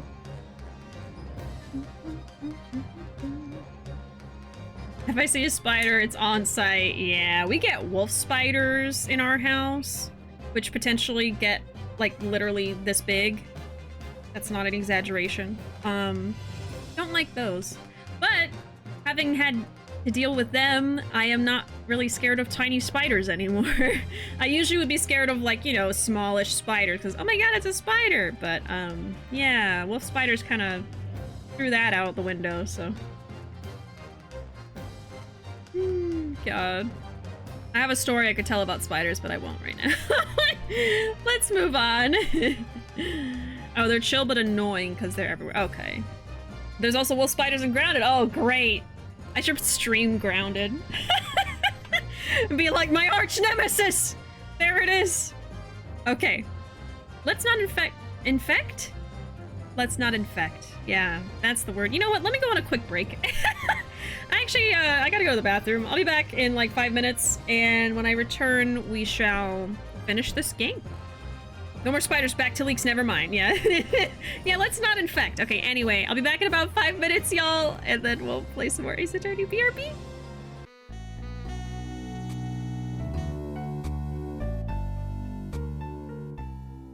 Alright, I'm back. We should be finishing today. We're 2 hours in, we have 2 more hours. I'm hoping we can finish the game in that time. Maybe a little extra time, but... Alright. Let's not Did I was about to say infect again?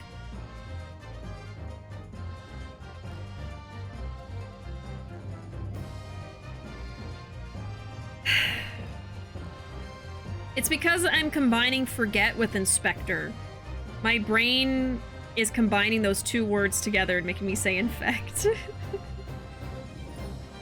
I'm so sorry.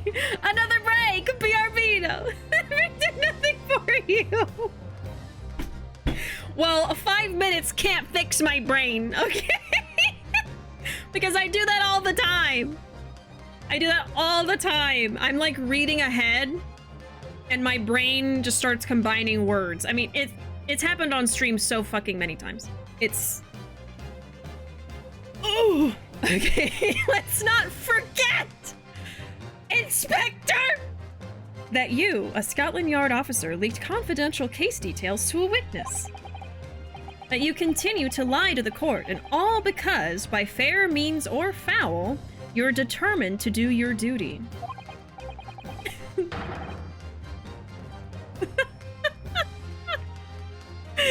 Perfectly delivered. If a train falls in the forest, yeah. I'm picturing Ryu making this mistake twice and everyone just goes quiet and then he gets pissed. No cursing for 10 minutes. I can't say fuck 3 times. Oh my god. I don't even curse that much when I play Ace Attorney. It's just today, it's Friday, you know? Okay, 10 minutes. I can't curse. Okay. No cursing allowed. The screaming. No laughing!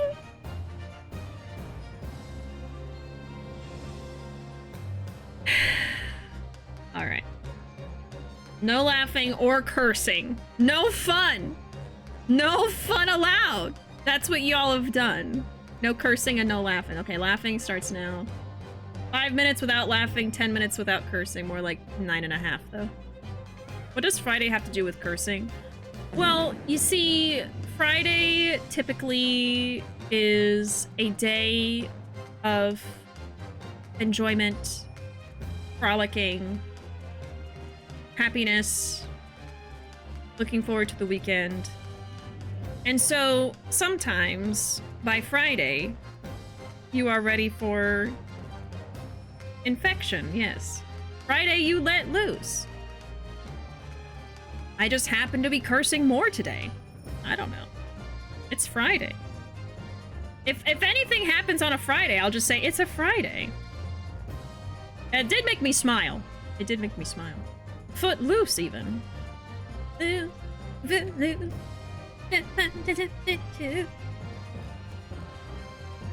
I'm just making myself almost laugh.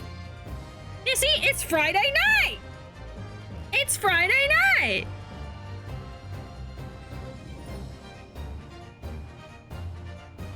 Fun not permitted. Yeah. Bishi, you need to play at least the first escapade after this, because this is a Kazuma moment for sure. I won't give specifics. So, is there, like, post-game? Is that what you're saying? I at least want to finish this case, and then we'll see how far we are in the stream. I mean, if it's part of game 1, I can keep going. But I'll also be playing this all next week, too, so... I'm imagining Ryu messing up the let's not forget sentence 3 times, and Kazuma as a ghost is just shaking his head in disappointment in the background. Yeah. Friday is the day of the whole week. Happy Friday night to all who celebrate. It's like a weekly holiday. Something just occurred to me, and I'm not sure you're ready for it. I hope you're all sitting down. Infectussi.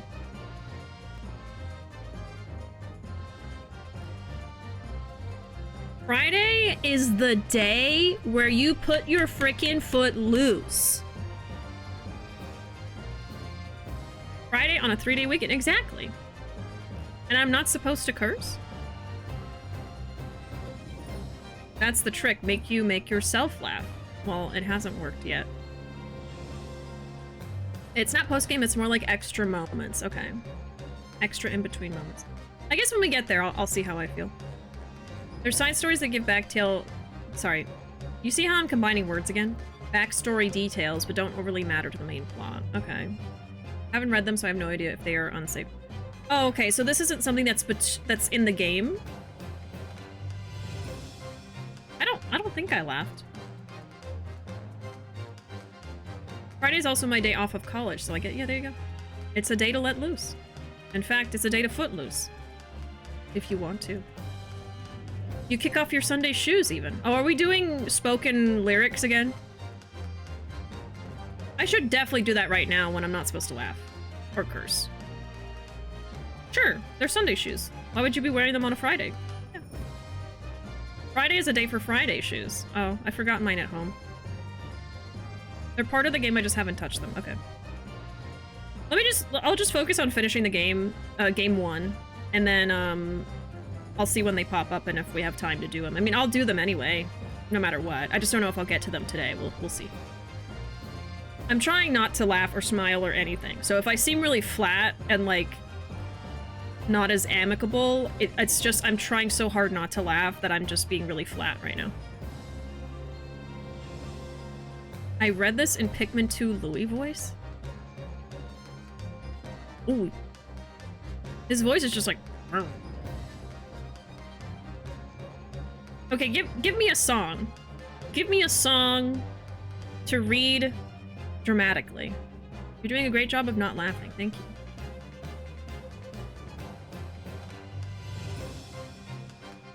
What song?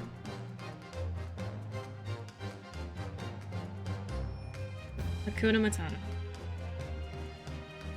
Just right off the bat, a killer. Alright. Hakuna Matata. What a wonderful phrase. Hakuna Matata. Ain't no passing craze. It means no worries for the rest of your days. It's our problem-free philosophy. Hakuna Matata. Why, when he was a young warthog. When I was a young warthog. Very nice, thanks. He found his aroma lacked a certain appeal. He could clear the savannah after every meal. I'm a sensitive soul, though I seem thick-skinned. And it hurt that my friends never stood downwind. And oh, the shame, he was ashamed. Thought of changing my name, what's in a name? And I got downhearted. How did you feel? Every time that I Puma not in front of the kids. Sorry. Hakuna Matata, what a wonderful phrase. Hakuna Matata, ain't no passing craze. It means no worries for the rest of your days. Sing it, kid. It's our problem-free philosophy. Hakuna Matata. Also, I can laugh now.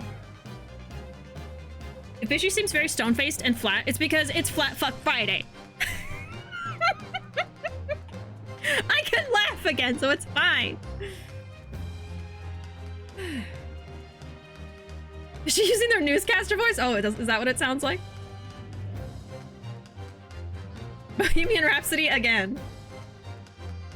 Shia LaBeouf. All-Star. Any Jack Black song? Oh my god. Could you curse though? I can't curse yet. What about curse? I haven't cursed. I didn't curse. Oh, you made me say flat fuck! Damn it!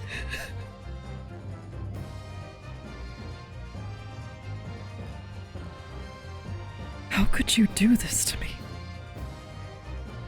How could you do this?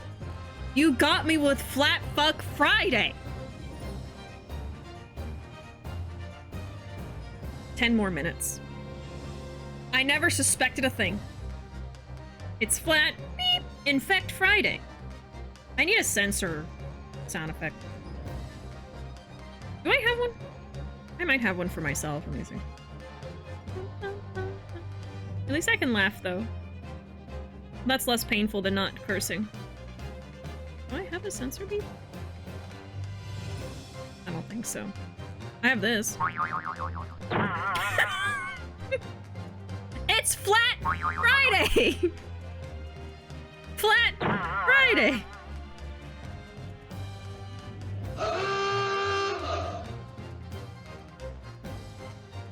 And his name is John C. and his name is and his name is John. His name is John! And his name is John C.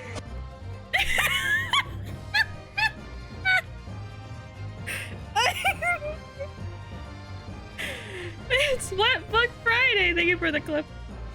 Oh my god. And his name is John!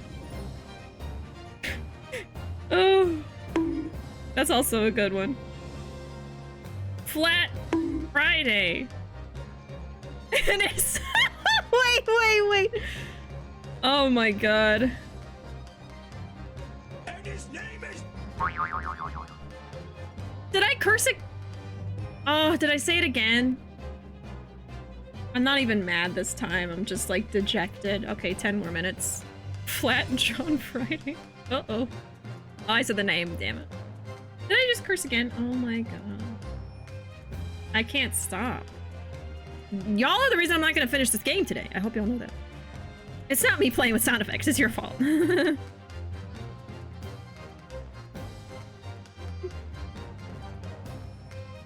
What's another one? Oh wait, I got one. and his name is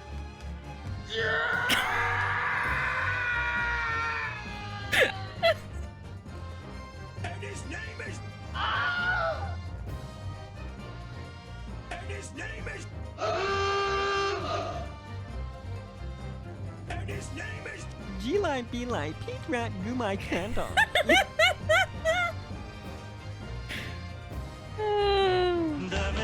Alright, anyway. I like to have fun here.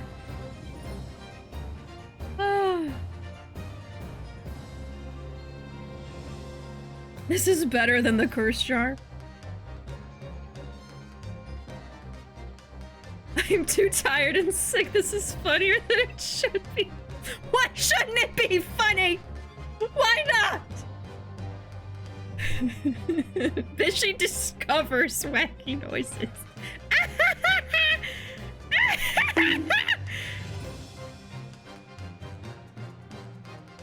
It should be funny. It's Bishy. You're still trying to get me to curse. Now everyone's gonna be cursing so bad in the chat. The first 4 escapades are spoiler free. Okay, nice. I am summoned. Hey, Caramel. How you doing? Hope you're having a good Friday. Happy Friday night.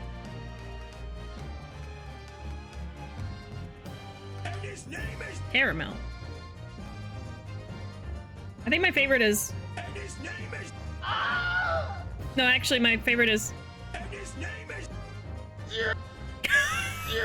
I didn't mean to cut it off!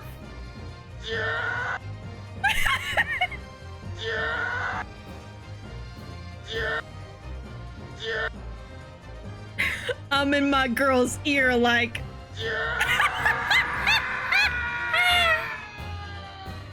I'm in my girl's ear like...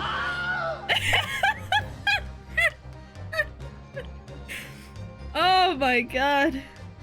A way to avoid cursing is playing the game, but where's the fun in that? Oh my god.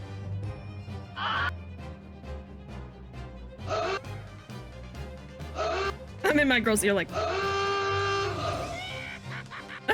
Yeah, I'm in my girl's ear like Machi left. What else do I have?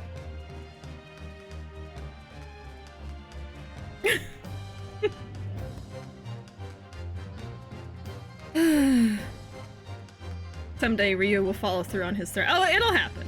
It'll happen. Scream beat, yep. Someday! In like an hour. Alright. I was gonna get back to the game, and then I cursed again. I'm in my girl's ear, like...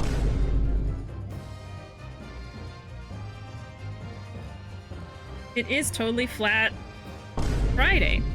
I can't curse right now. How much is left? 6 minutes. I can't believe I make myself do this for 10 minutes at a time. It's so hard. I can't go 10 minutes without saying a curse word, apparently. I'm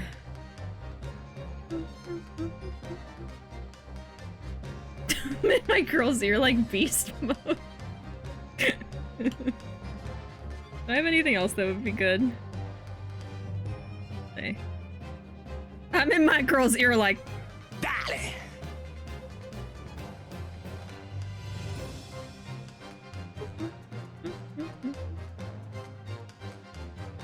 Someday Ryu will... Yes. Someday.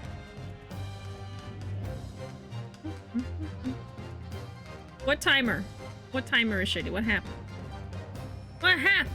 Oh, you made me crazy!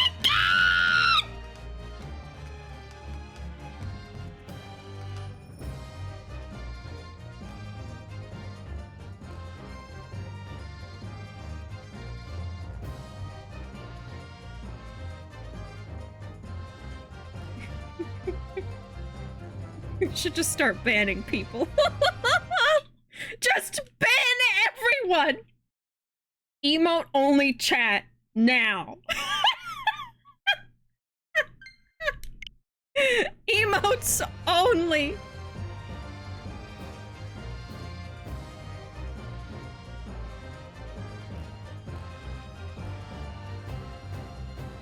Oh, okay.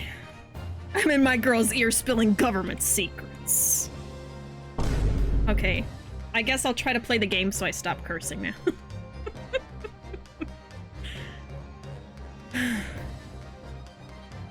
Well, by fair means or foul, I'm prepared to do mine. Don't you dare. I will stop at nothing to protect my client. I don't care who I make an enemy of.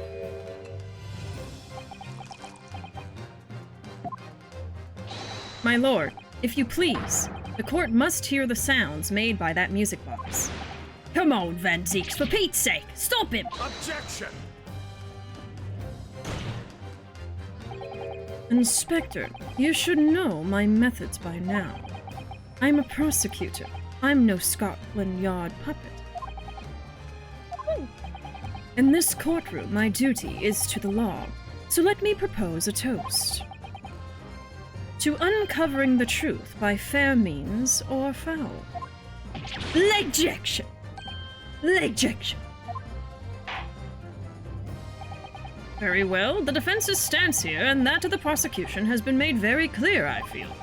Therefore, in accordance with the defense's request, the court will now listen as this music box is set in operation once more.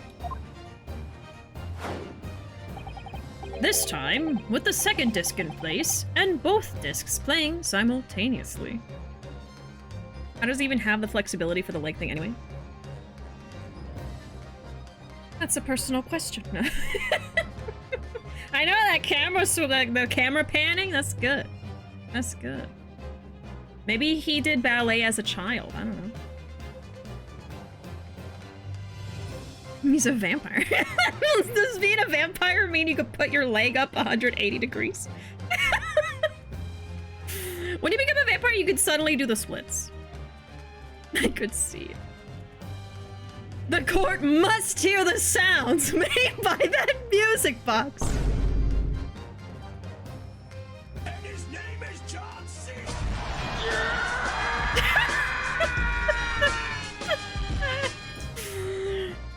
Oh my god. I cut to Van Zieks just to show him pouring himself some wine. Yeah, he's just like... I'm so tired. So tired.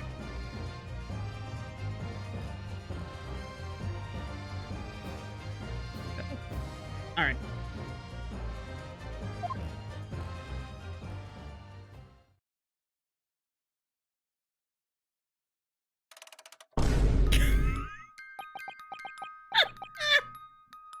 Oh my god! It made a sound effect happen! Listen to that. It's unmistakable now. It's Morse code. Alright, I admit it! Whatever you want, but for the love of God, shut that bloomin' box up!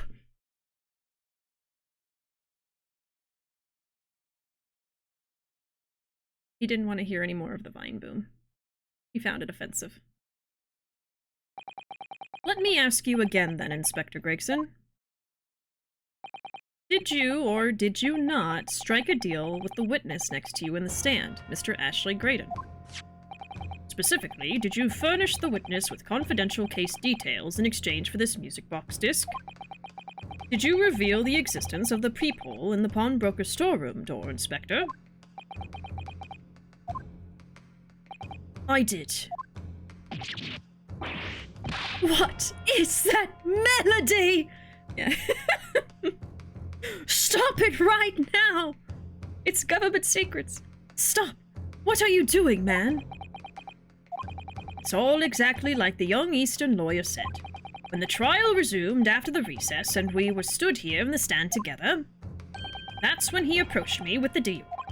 Shut up, you imbecile! Shut up!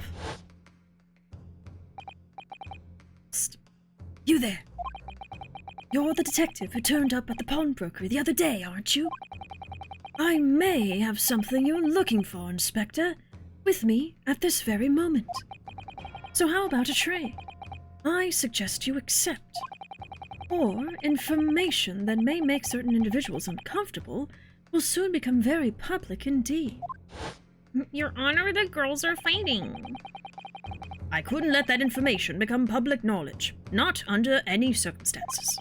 So I accepted the man's proposal and told him details about the case that should have put him in the clear. The peephole in the storeroom door, and the bloodstains on the overcoat. By giving false testimony, this witness intended to have the defendant wrongly accused of murder. So he said the bloodstains on the coat. So I wonder if I could have also answered the coat and been fine. There was a part earlier where I had to choose between the two. And I think like a third thing. Oh my goodness, how much time is left on this timer? 3.5 minutes. All right. Inspector, you knew that. Yet you still revealed those details to facilitate the witness's perjury. I did. But then it turned out the peephole had only been made that night, after the incident took place. Scotland Yard wasn't aware of that, if I'm perfectly honest. Well, Mr. Graydon, what do you have to say for yourself? There's nothing and no one left for you to hide behind. You struck a deal with the inspector in order to escape conviction of a very serious crime. Namely this. You are the third intruder who broke into the pawnbrokery on the night in question. And you perpetrated the murder of the proprietor, Mr. Pop Windibank. You! Oh! Traitor! Oh, shit! Oh, we're gonna witness a murder right here, right now. Oh my god, help him! Help him! Oh my god, he's gonna kill him! Oh my god! Bailiff! Bailiff! Restrain that man! At once!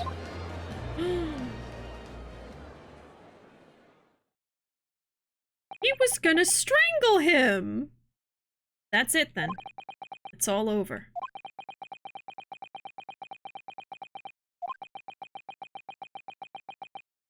He just tried to kill him in front of everyone. He really did lose it. Yeah, he was off the ground. He was off the ground. Oh, I think this is from Egg's perspective. I despised my life growing up. Those slums are vile places. I was cursed from birth, born into poverty, the son of a penniless artisan. My parents did nothing but quarrel all day long. What little money they had was never spent on me. Also, I don't know if anyone else has... If anyone else hears this, but I am trying to portray Astarion when I'm voicing this guy. That's kind of what I have landed on. I don't know. In my head, it sounds like him. In my heart. So I set about studying, to better myself, to one day escape from that hellhole. And you eventually became a communications officer. I admire your determination. I'm sure it would be great if I knew who that was. It's from Baldur's Gate 3. My parents named me Eggert. Who names a child Eggert? Haven't heard Astarion's voice, so I imagine he sounds like Heisenberg. Like a higher-pitched, more Britishy version? Yeah, sure. I'm lurking, packing for vacation. Ooh, exciting. I appreciate the lurk, Caramel. But then you decided to try to sell government secrets. Why?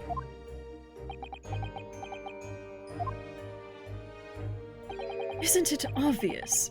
Because I wanted money. Even now, years later, the nightmares of my life in the slums wake me in the small hours. I wanted to drown them out, with more money than anyone who lived in that squalor could ever imagine. Then, one day, I met him. Mr. Magnus McGilded. You're a fiend with a square talent, so you are. I've money to throw your way if you're interested. All you need to do is go along with me. Little plan now. I was to steal the Ministry's telegraphic message logs, and McGilded would buy them for a handsome sum. As I was responsible for inspections of the Ministry's communications office, it was a simple enough task. The lure of the devil's offerings. How easy it is to succumb. But you must surely have realized the seriousness of the crime you were committing. And for that reason, I took great lengths to ensure that my actions were untraceable. By using the music box. My father was a brickmaker, though my mother divorced him when I was still a child. Yes, Mr. Mason Milverton. That's right. He was very skilled with his hands. He'd once been a music box maker's apprentice. I imagined his skills would be sufficient to create a machine that could generate Morse code. So I sought out my father again, to employ his services. It was the first time I'd seen him since I left the slums 10 years earlier.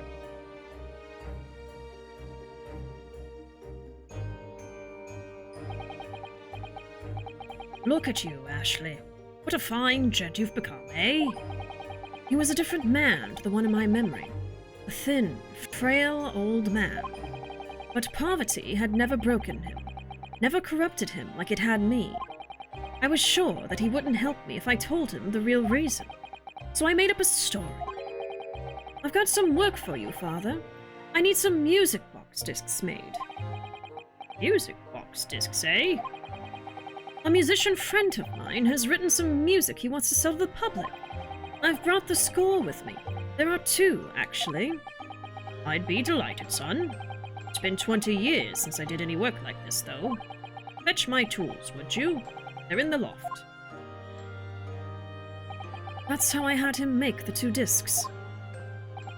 Thereby splitting the information in 2, you were taking considerable precautions indeed.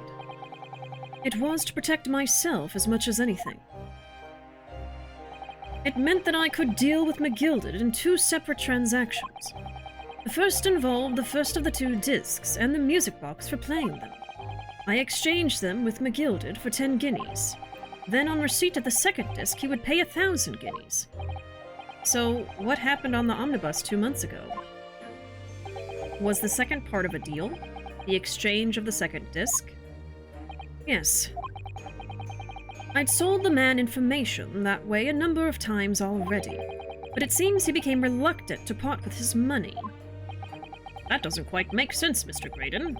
For why was it that on the omnibus 2 months ago, your father, Mr. Milverton, was the one dealing with Mr. McGilded and not yourself? Oh, by the way, the timer went off, so I can curse again. Let Bishy say fuck. He's spilling the tea and the inspector is spilling the chips. Fuck! Did his dad not find it weird that the music box he was asked to make would only play 1 note on each side? Right, that is odd! I don't know why he didn't think anything. Be free! We just need some fish and we'd have a whole British meal on the floor. Hashtag let Bishy say fuck, exactly. Don't redeem it again. When I received the 1,000 guineas after my first completed dealings with McGilded, I decided to give 200 to my father for his troubles. But my father realized something was amiss. Okay, so he did get smart. In time, he worked out that I must be involved in something dubious. And when he did, he said to me, Next time there's an exchange, you let your old man do it, understand? Otherwise, I won't take your money anymore.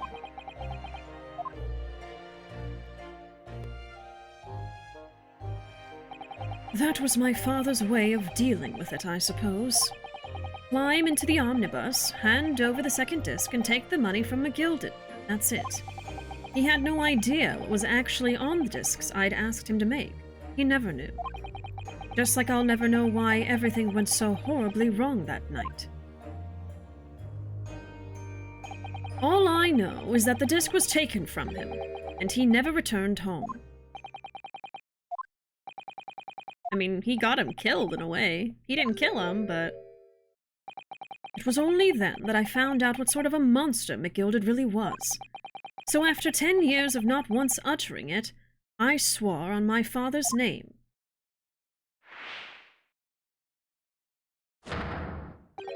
To exact revenge. Revenge?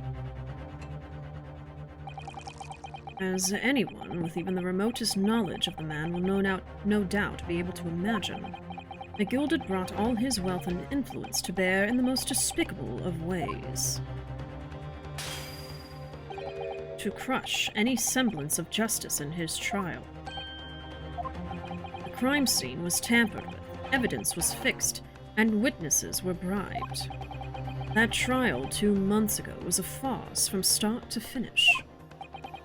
My feet had barely touched British soil back then, and I walked into that hornet's nest completely unaware of the sinister background to it all. I'd made plenty of money out of my dealings with McGilded by then, so I spared nothing in my arrangements 2 months ago. I knew exactly who to hire. If you're willing to pay the price, there are people in the city willing to do anything you ask. McGilded himself had shown me that. Are you saying that... I think you have the picture now. After he twisted everything to his favor in this courtroom to ensure that he walked free, I took matters into my own hands and delivered the justice that monster deserved. Ooh! I thought so. That tragic accident following the trial here 2 months ago was planned and executed by yours truly. McGilded's death that day was caused by this man. Damn, so he's killed more than one person. Everything is ready, sir, if you'd like to follow me into the courtroom. What's this, officer? Sooner than I was led to believe. I hope it's not inconvenient, sir. There were some changes to the schedule. Oh, maybe he was disguised? Well, I must be making tracks now. It's time for the inspection. They're going to examine the omnibus again, so I'm told. I asked if I could be present for it myself. So that policeman who came to tell McGilded he could examine the omnibus again. That's right. An imposter. Hired by me. Oh, okay, so he hired him. McGilded used his wealth to manipulate the trial. He paid people to adulterate the omnibus with all manner of false evidence. He threatened witnesses to lie in their testimony. So I gave the man a taste of his own medicine. Once the omnibus was doused in paraffin, one of my sham policemen ushered McGilded inside and sent him on a one-way journey to hell.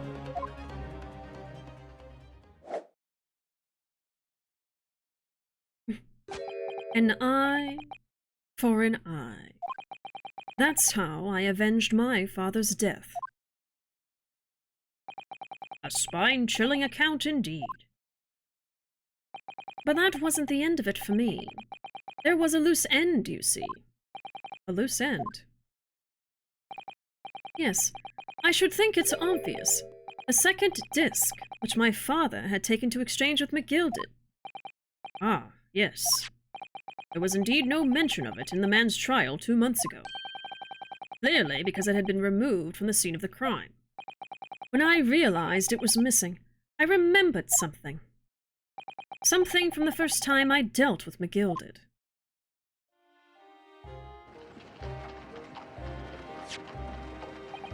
This is the first of the 2 discs, and the music box you need to play them. Well, look at that now. What an ingenious little invention. So then, as promised, 10 guineas for you, young man. What's this? Winterbank's pawnbrokery. Aye, 'tis a pawnbroker's ticket, so it is. You can use it to redeem an article I've deposited there for you. There's no need to give a name, just hand over the ticket and tell the fiend the watchword. I've put a jewel in pawn for you. It'll fetch a good 10 guineas if you sell it, so it will. I've never heard of a pawnbrokery being used in quite that way before. Have you not, Mr. Graydon? London's pawnbrokeries are very useful places, you know. Each one is like an extremely secure vault.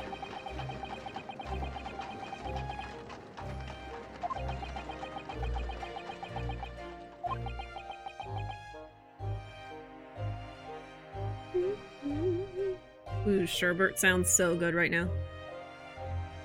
I gotta buy some next time I go to the store. That sounds very good.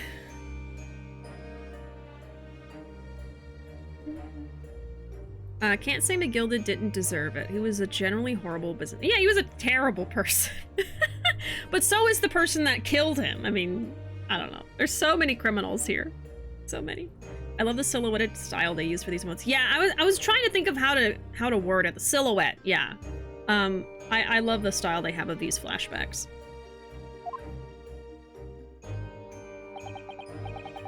So, I knew that if he had taken steps to hide the disc, it would be in that pawnbrokery somewhere, and that on the night he killed my father, he must have entrusted the ticket to someone.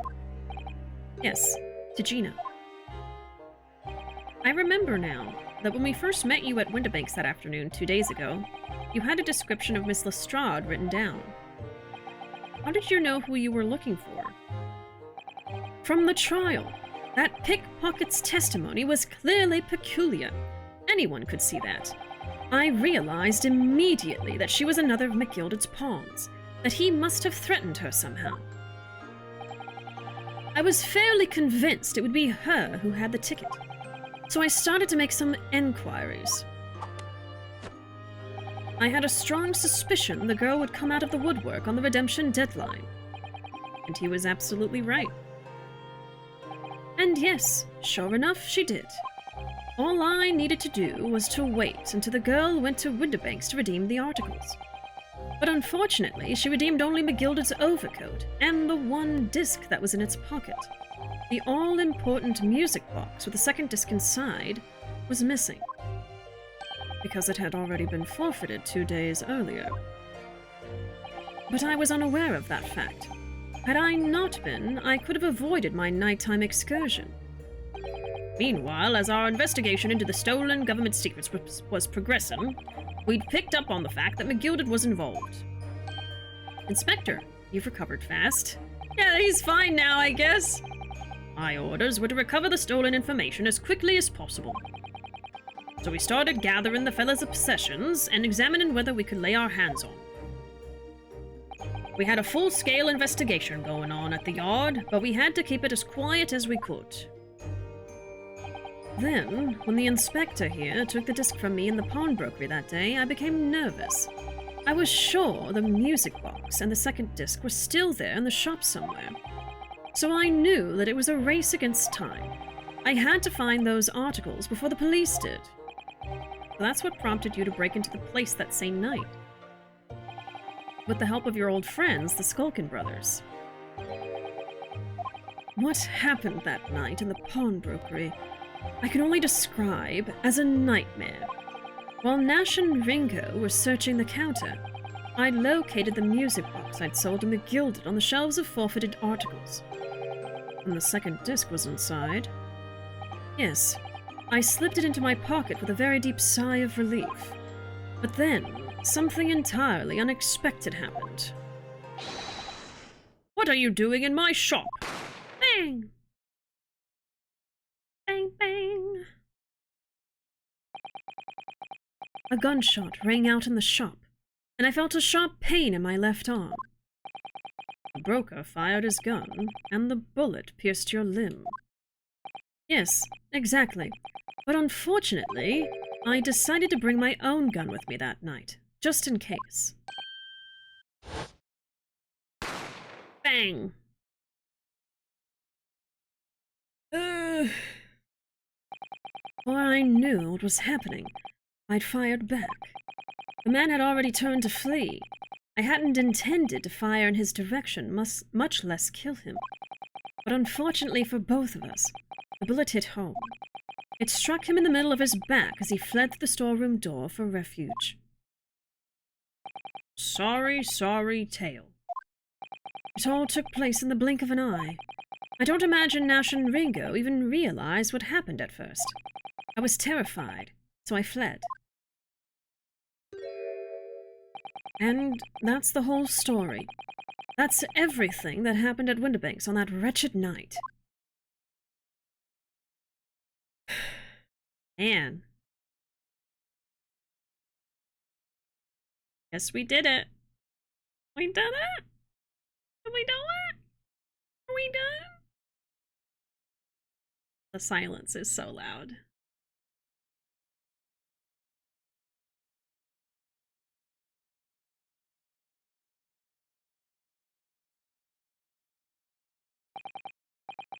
Earlier, you called McGilded a monster. A man who used his wealth and influence to distort the facts and escape justice for the crime of murder. What tragic irony. For what you have done is exactly the same.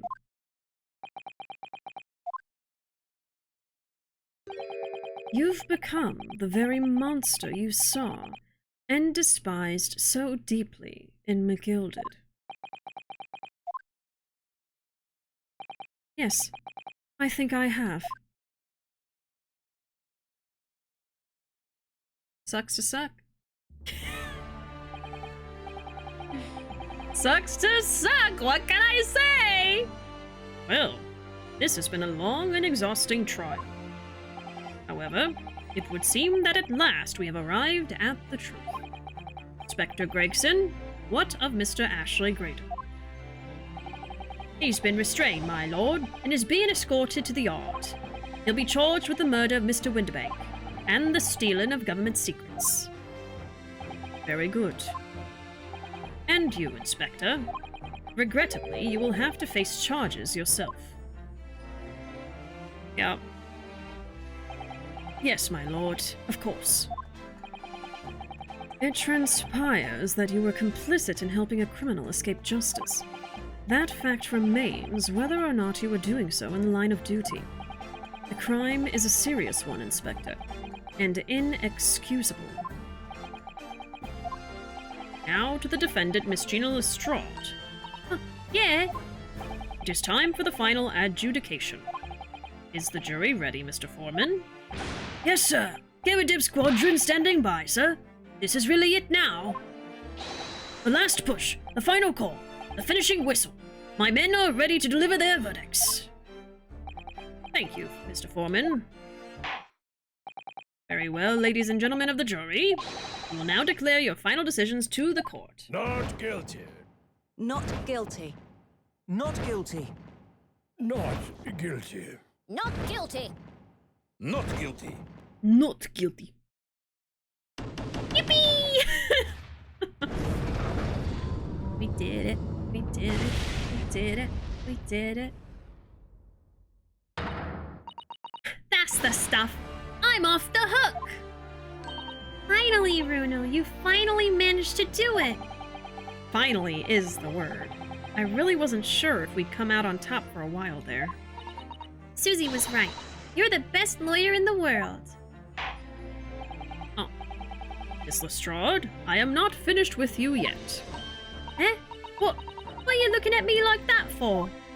Before you start enjoying your freedom, there are certain other crimes to consider, Eh? 2 months ago, in my courtroom no less, you gave false testimony, did you not?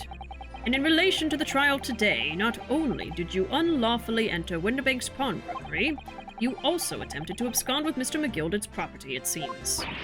Eh? I never done nothing of the sort. Of course not. It's not like you were gleefully wearing McGilded's coat in your cell yesterday or anything. Aw, and just when I was getting excited about throwing a party for Ginny this evening. and turning our attention to the defense, oh god, determining that when played together, the music box discs contained a message in Morse code was, well, it was certainly a most unexpected revelation, Council. Yeah, she was under duress when she gave the test. Exactly. Exactly.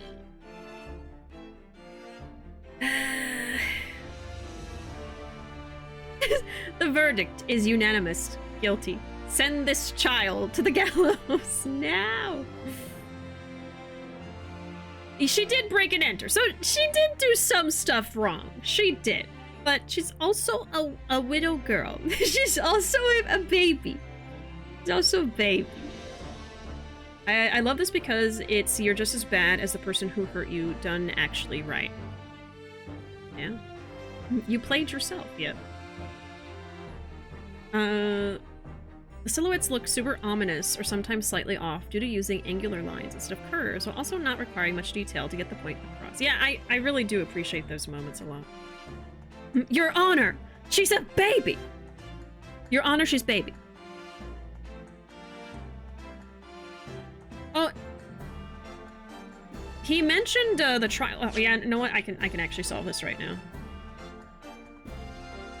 False testimony, yeah, perjury. In my courtroom, you gave false testimony.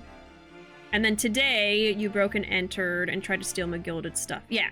So he did mention the perjury. So that's the one thing I would say she shouldn't be found guilty of, because she was coerced into it, basically. She was under duress. Got nothing. Oh, you're good, you're good. Quite so, my lord.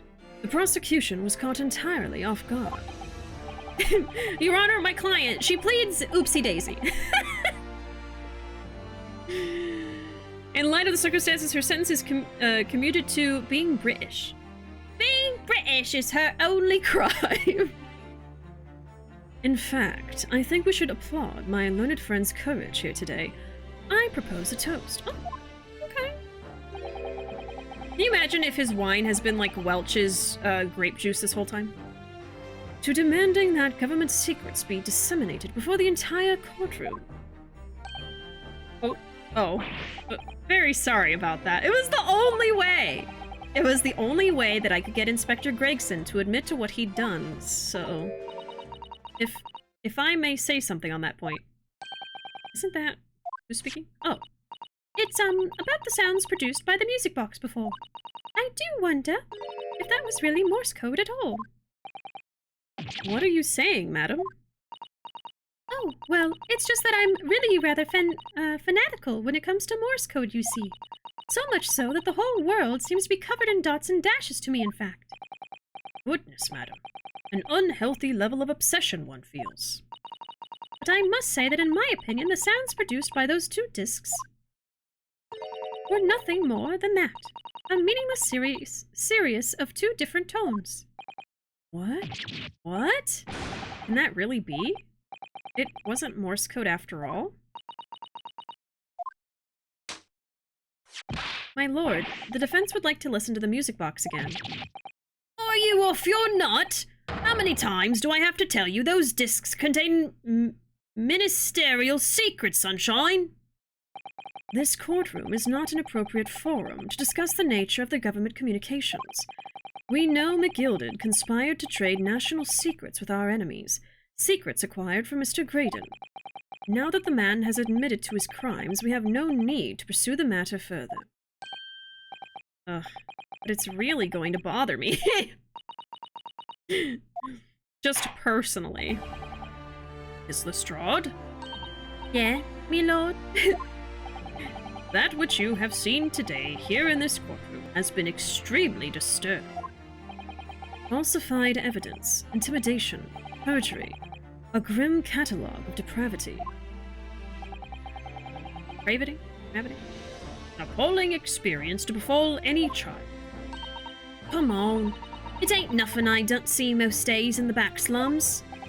I beg your pardon? If you're weak, you pay for it. That's just how life goes. Gina. But look, I reckon I've worked something out today. The world ain't fair, but if you want it to change, you've got to start at home. You've got to change how you are yourself. Well, that's a very laudable lesson, I would say. I eagerly look forward to the born-again Miss Lestrade never gracing my courtroom with her presence again. Now, with regard to the murder of Mr. Pop Winterbank, proprietor of a pawnbrokery business on Baker Street, I hereby declare the defendant Miss Gina Lestrade not guilty! Yay! I did it. I did it. Oh, there she goes. Oh my god. Is that legal? Is that allowed? Who cares? Oh. She just blows up the whole building. That's just all. Court is adjourned. Whee!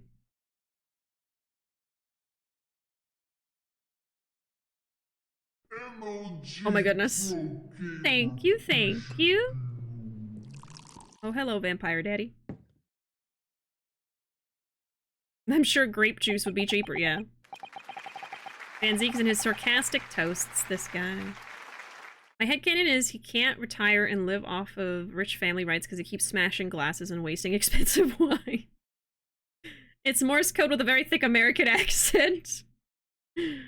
Oh my god. That earned her another couple months in prison. Yeah, exactly. That's how the Great Fire of London started. Oh my god. Don't care if it's allowed. She deserves it. On a personal note, I must say you've surprised me, my far eastern friend. Ah. Oh. Despite being a Nipponese, you saw through the pretense to the malice that festered within that Englishman, and at the same time saw through the grime to the surprising heart of your English client. You have a curious talent for judging character, especially considering our very different cultures. I don't think there's anything curious about it. Whether we're from the Empire of Great Britain or the Empire of Japan, we're all human beings. We're not so very different on the inside. And let that be a lesson to ye! Let that be a lesson to ye! Uh-huh. You know, I took this case for one very simple reason. To lock swords with you once again, here in the courtroom. You did? When I encountered you for the first time 2 months ago, it reminded me of toasting friendship and trust with another Nipponese, only to find my trust betrayed. Wait, what did you say? When I encountered you for the first time 2 months ago, it reminded me... Oh.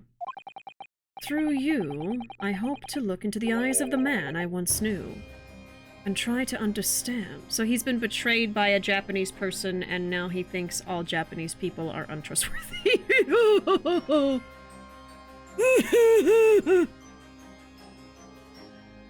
That's not good.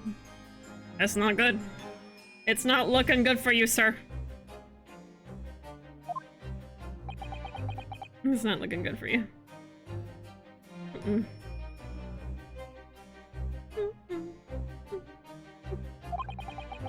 You mentioned something similar earlier today about total betrayal at the hands of the Japanese.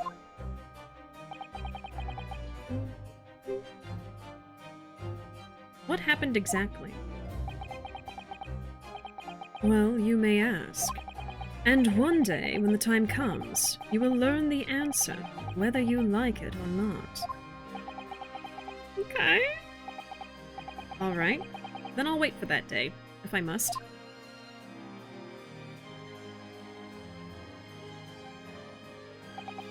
Coming to be known as the Reaper of the Bailey, and my retirement from service 5 years ago, it gives me cause to wonder if our meeting has some deeper purpose.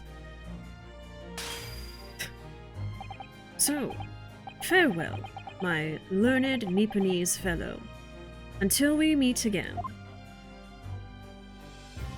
Alright. Had a little standoff there. But enough talk! Have at you!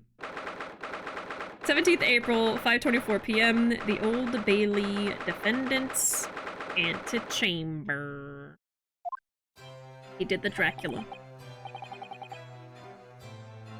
Open the door, get on the floor. Everybody do the Dracula. Plot twist, the guy isn't Japanese, he's Italian or something, and Van Zieks just can't tell non-British people apart. Wow.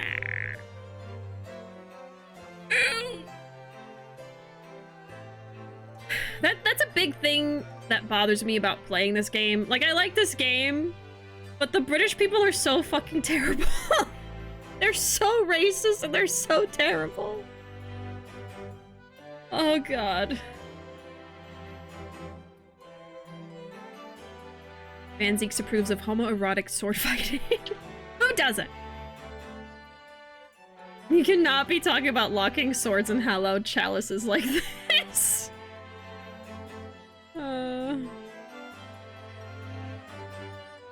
Damn. Alright. Period accurate. Of course, yeah. That's the thing. It's just so painful. It's done. It's over at last. But where's Iris disappeared to? Where is the child?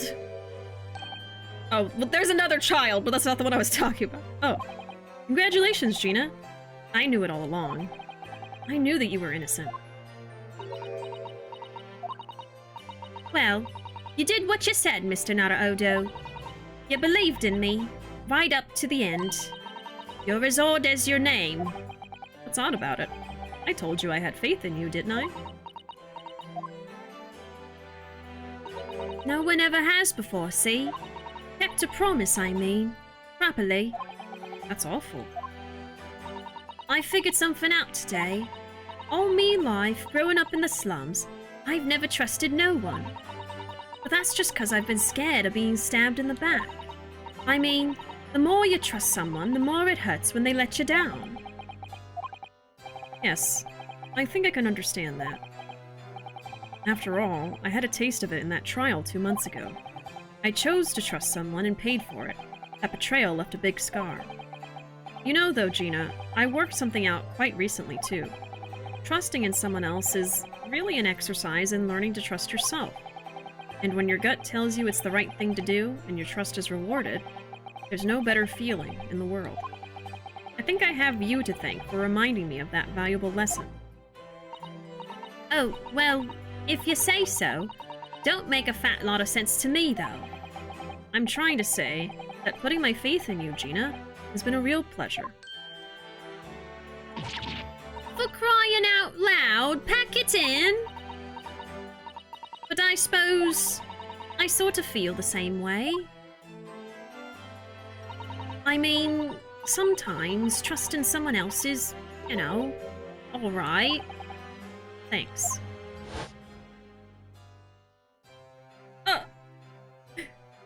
This is the way I see it, Ryunosuke. A defense lawyer is not only as good as his faith in his client, and that comes down to how much faith he has in himself. After this experience, I'm starting to feel like I understand what you mean. Kazuma, am I living up to your expectations? Am I turning out to be the lawyer you believed I could be? Pardon the interruption. But what the deuce does a man have to do to be noticed around here, my dear fellow? That voice! It's too late for that voice now, Mr. Naruhodo. I've been standing here patiently in the corner of the room for an eternity. Enhance! Zoom in. Yes, it was me all along. I would have said when you finally noticed me. But you people, with your incessant babbling! Mr. Sholmes! Yes, it was me all along, you see.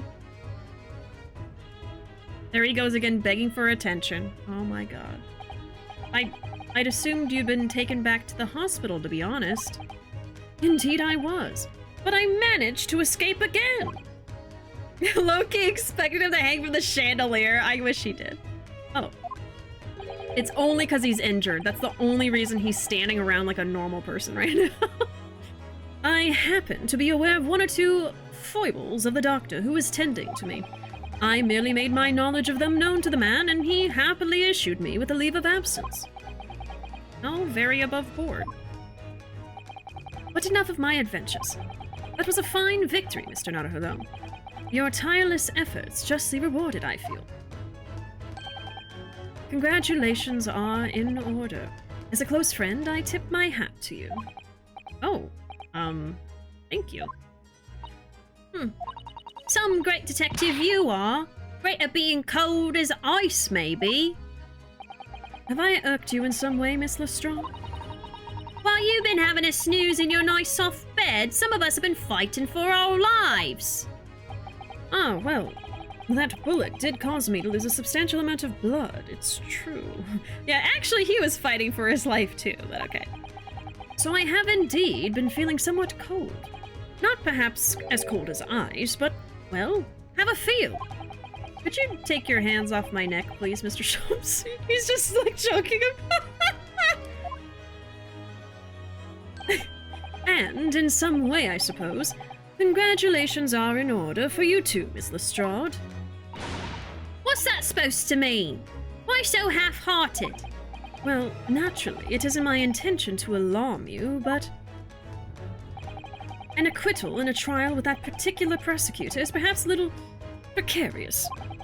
Well done, Mr. Sholmes. Not alarming in the slightest. Oh, the Reaper, you mean? Because anyone who's found not guilty in a trial he was working on winds up dead anyway. Is that it? The very point I was trying to make.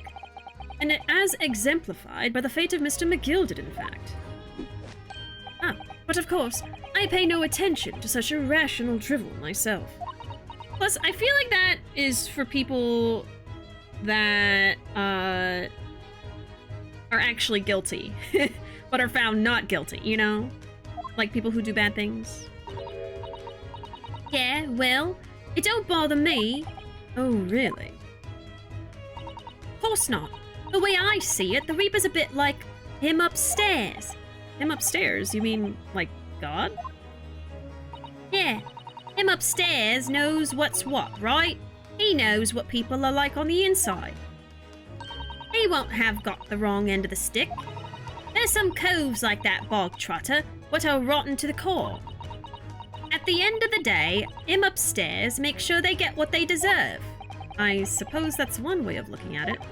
Divine justice is one thing, though. The Reaper taking matters into his own hands and claiming lives is another. Well, I ain't like the McGildeds of this world, so I ain't scared. I got principles, see? A trait in you which is to be admired, Miss Lestrade. Oi, just give it a rest, all right? As I was saying, congratulations are in order. The news of your acquittal was very welcome news to me indeed. Let me express my heartfelt congratulations, Gina. Well, There you are! Hurley! How long have you been here? You made him fall over again. Honestly, I went to the main entrance especially to meet you there. Oh, Iris, my dear, I do apologize. But wait until I tell you what happened. This pair made utter fools of themselves. What happened? As you know, I have a penchant for disguise. I was hiding in this room dressed as a bailiff. But these dolts didn't notice my presence at all. They had no idea. Can you imagine, Iris? Would you credit it? I'm not sure, really. I beg your pardon? I'm sorry, Hurley, but you just don't have the weighty presence you seem to think you have. In fact, you really ought to be careful about that. It's gonna land you in trouble one day. Foreshadowing? I'll be careful. Ouch. Scolded by a 10-year-old? Anyway, it's such a shame. I was so hoping to throw a party for Ginny tonight. But you won't be able to come, will you? Don't look like I'm gonna be going nowhere for a while. You heard the judge's patter. I got stuff to make amends for, apparently. All them offences. What was it again? Breaking and entering, talking the bog trotter stuff what was in the lug. Oh, taking, not talking. Blah, blah, blah. Yes, I think you'll find that basically being a pickpocket is the main offense. But diving ain't an offense. It's a job, isn't it? I don't think so. Still, it has got me thinking all this. Maybe I should start looking for another line of work. I mean, you didn't start off as a lawyer, did you, Odo? Well, no, but I was never a pickpocket. Well, anyway, I reckon I could make a change. I'm gonna do something for all them lot like me from the slums. Something that makes a difference for them. Oh, That's a wonderful idea, Ginny, and I'm sure you can do it. Huh. What is it? oh. Nothing. Miss Gina Lestrade. Prison carriage has arrived, ma'am. Come with me to the rear gate at once. Poor Gina. Right. Well, Looks like I'm off then. Yes. Goodbye, Gina. And good luck.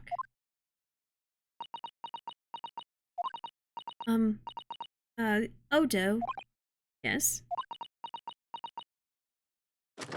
Oh my god. Ah! What was that for? I don't know. I mean, I don't know what to say, so You shot him? Ah, indeed. You've been slimed. Perhaps the situation calls for a phrase hitherto missing from your vocabulary, Miss Lestrade. Eh? On occasions such as this, I would recommend a simple thank you. Oh. Oh, yes. It's good advice, Ginny. Right, I see. Well? Mm-hmm. Aww. Thanks, Odo. She's just a baby. Aww. Thank you for everything what you've done. For believing in me. Oh, don't make me cry. Don't make me cry. Not at all. In fact, that should be my line. Thank you, Gina. Oh. I feel bad that she still has to go to jail. But at least it's not for murder. Well, there she goes. There she goes. I wonder if I'll ever see her again. I hope so. Well, well. Quite the indomitable pick purse. Oh, I nearly forgot. I bought a paper outside. It's a special edition, and this trial is all over the front page. Pickpocket's innocence proven. Isn't it wonderful? You should have shown it to Gina, Iris. She would have been thrilled. Oh no, how silly of me. But anyway, did you like the good news or the bad news? Oh, not again. Well, what do you say, Bruno? Early? As usual, I think I'd rather get the bad news out of the way first. Absolutely not! I have no intention of listening to anything but good news. And there you have it. How people answer that question says a lot about them, doesn't it? Let's not go there. Alright then, maybe let's start with the good news this time. Alright, since she said that, how do y'all feel about that question? Would you say the bad news or the good news first? I think I would say the bad news first, rip off the band-aid, and then end with the good news. Otherwise, while I'm hearing the good news, I'd be anxious about the bad news the whole time. See, we got one bad news first, definitely bad first, bad news first, absolutely bad. Depends on how bad and good the news is. That's a good answer. I think saying that would also say what type of person you are. You know what I mean? Like any response to this question, I think would say what kind of person you are. If the bad news is bad enough, I'm not gonna be able to think about anything else, right? Bad news first, yeah. That's why I would just say across the board, I'd probably say bad news first, because I assume the bad news is gonna be pretty bad. So I'd rather just hear it first. And then, okay, now that I'm upset, cheer me up with the good news. So we're almost all of us are like Ryu then. The trial just ended. How is it on the front page of the paper? You know what? I actually was thinking about that when she pulled out the newspaper, and I know how. Oftentimes, when there was a big trial or a big event that they didn't know the result of quite yet, they would produce both newspapers. They would produce and it still happens today, like modern news articles will have two articles for like, if the trial goes well or the trial goes badly, and they'll just publicize the one that's true. But they'll have it all typed up all ready to go anyway. That doesn't happen all the time, but like, yeah, preprint, exactly. Good news is usually just a caveat. It's like that joke, doctor to his patient. Good news or bad news? Good news. Well, you're gonna have a disease named after you. Oh, God! Oh. If the bad news is basically worse than anything the good news can do, then I want to hear the bad first. Ryu supremacy, yes. Precisely. Not Nickelodeon slime. The classic post-trial smile, yep. You gotta love it. And the classic post-trial emotional moment, too. I want to adopt her. I know, I feel so bad for her. Shomes, nobody cares! Definitely pulling on his stitches right now. I know, right? Like, he's probably hurting himself.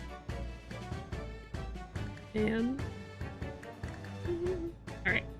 Let's keep going. Alright then, maybe let's start with the good news this time.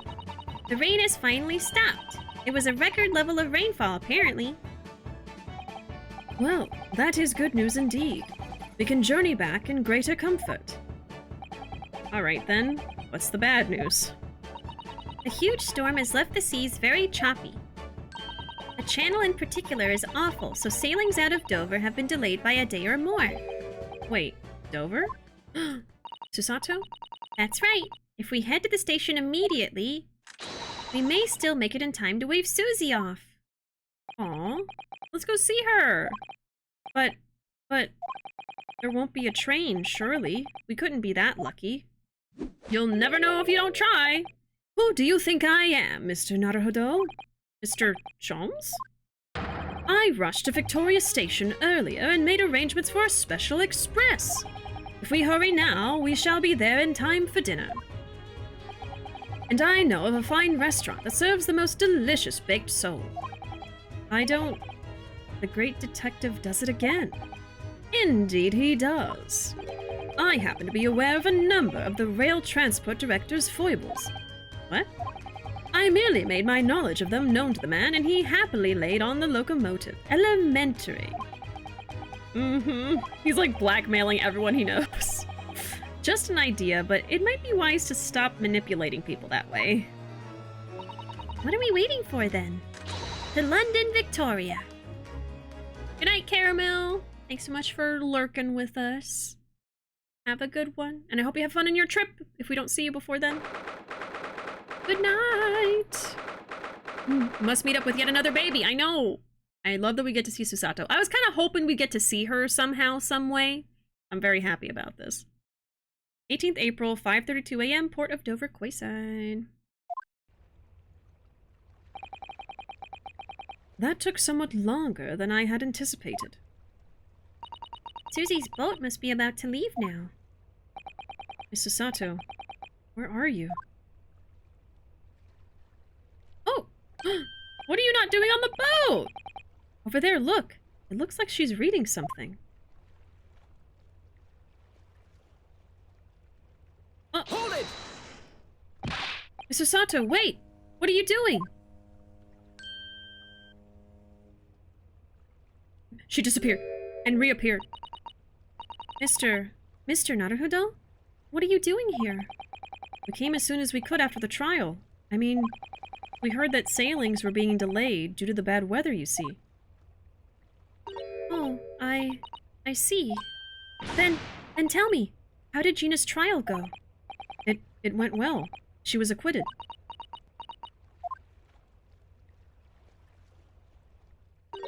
That's wonderful.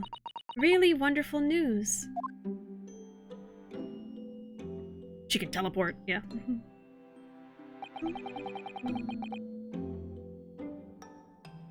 Gotta go too. Stream was great. Hope the rest is also great. Thanks so much for being here, Wizard. I appreciate it. I hope you have a great night too. And I hope, or we'll see you next time. We'll see you around. Have a good weekend too.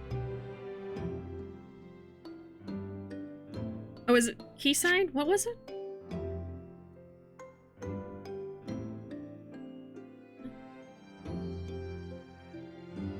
Oh, not Quayside. Oh, okay. Sorry, I just... I'm so tired. I didn't even think about it. Quayside. Okay. I fucking hate this language I speak. I hate it so much. Anyway.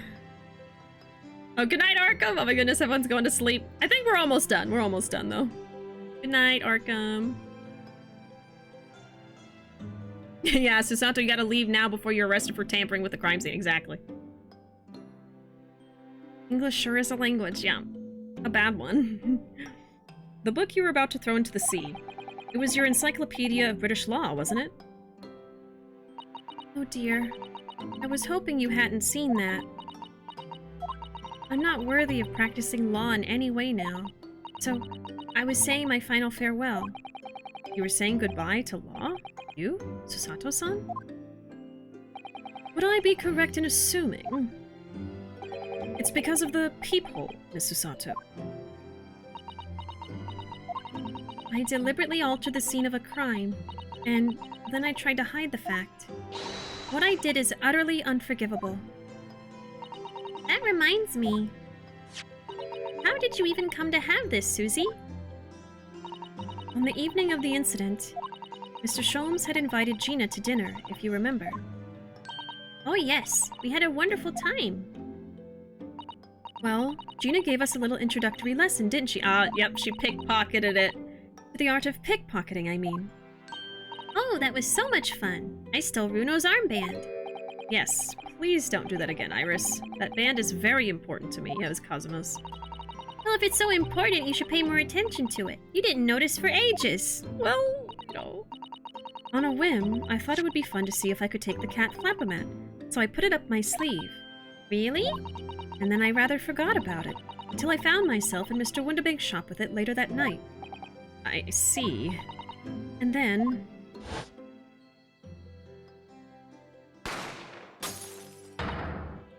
Ah! Mr. Sholmes! Mr. Sholmes! Leave me, Mr. Naruhodo. Right.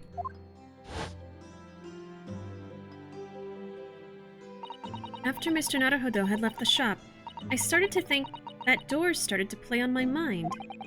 The storeroom door, you mean? Yes. If Gina was anywhere in the shop, I realized it could only be behind that door. And at that moment, the little device that I had up my sleeve sprang to mind. I was so worried about Gina, I simply had to know. Okay, so it wasn't to get into the manuscript. Okay, this makes a lot more sense for Susato, because I was like, there's no way she just went in there to get a peek at it. But she probably peeked at it while she was in there? So, you used the cat Flapomat to make the peephole in the door. As captured in a photographic print of the shop.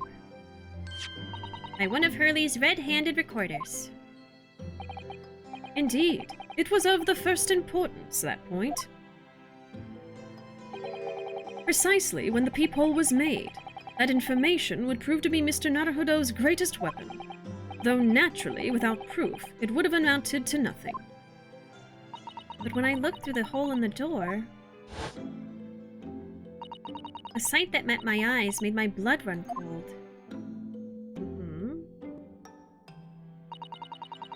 Thoughts started to run through my mind. I remembered that trial 2 months earlier. The trial of Magnus McGilded. I thought about how he had manipulated the evidence and arranged false testimony to secure his freedom. It made the British justice system feel very dark and sinister to me. And then, a terrible thought occurred to me. What if some wicked criminal was planning to do the same thing now? Because from the appearance of the crime scene, it looked exactly as though Gina had shot Mr. Winterbane. Even though I was sure she would never have done such a thing. You were worried that the true culprit would try to frame her for the crime. That's right. But then I realized it would be very difficult for anyone to give false testimony in this case. What do you mean?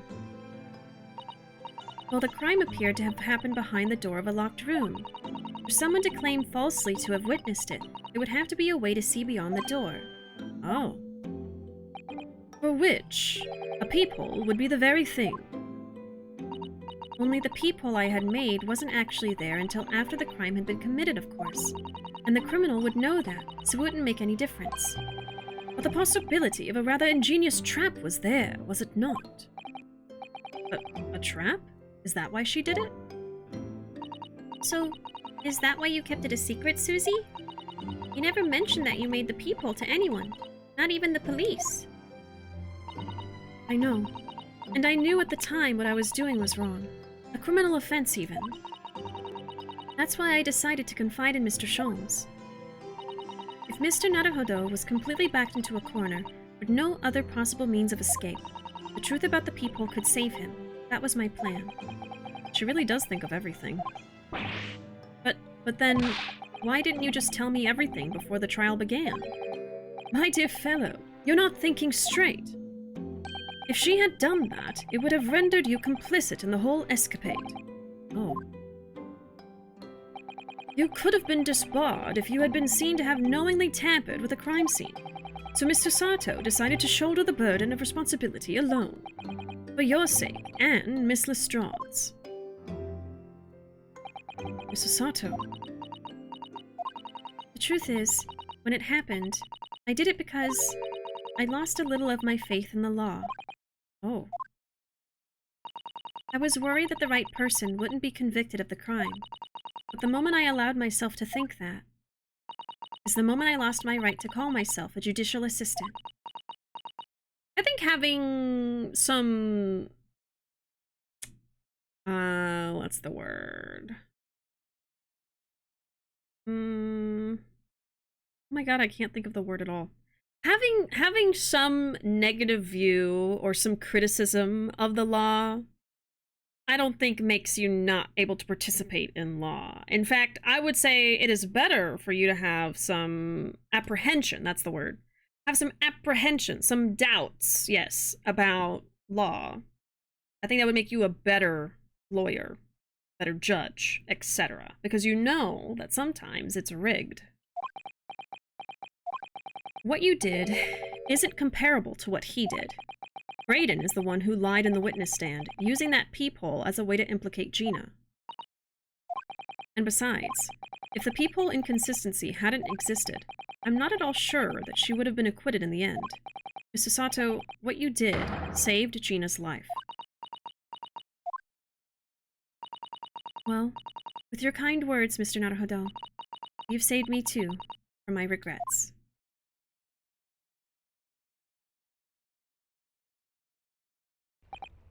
Well, we must all be thankful that Miss Lestrade's freedom has been assured. Yes, exactly. Although some of the loose ends in that trial will continue to play on my mind, I'm sure. But the revelation that the music box disc contained secret messages, Mr. Naruhodo. What a triumph to work that out. I'm full of admiration. Well, actually, that argument wasn't quite as compelling as I thought it was. Oh, it wasn't? There was a communications officer among the jury members, you see. A telegraph operator. And she said that the majority of the sounds on the disc were just meaningless tones. As one would expect. After all, we are talking about secret government communications. Oh yeah, it probably had a cipher. No doubt, they were written in cipher to avoid being readily understood should they have been intercepted. In cipher? I see. So then, we could never have hoped to understand the message anyway. Nonsense, my dear fellow. It's quite a zero-pipe problem, I assure you. What does that mean? A. Huh? Sogi? Asogi? Huh? What? Well, that can't be a real word, can it? How funny. Just... Ah! Wait, Iris. What did you say? Oh, I just said asogi. Does that word mean something to you? Mean something? Sogi was the name of my best friend. What? A new mystery unravels! But how? How do you know that name, Iris? I wrote it down during the trial before, when the message was playing on the music box. She transcribed it on the fly? She really is a genius. I thought the message probably wouldn't be written out in plain Morse code, so I tried various ways to interpret it. Whatever I tried, the words just didn't seem to make any sense. That is, in English at least. Oh. It suddenly occurred to me, you see, there's more than one Morse code, not just the English variety. Various countries around the world have altered and added to Morse code to use it in their own languages. I don't believe it. Are you saying... That's right. I've only actually seen a chart of Japanese Morse code once before, but I think it's based on the Iroha pangram, isn't it? And you mean to say that in Japanese Morse code the message says asogi? Yes, I think so. Sorry, but I don't remember all of the Japanese Morse code.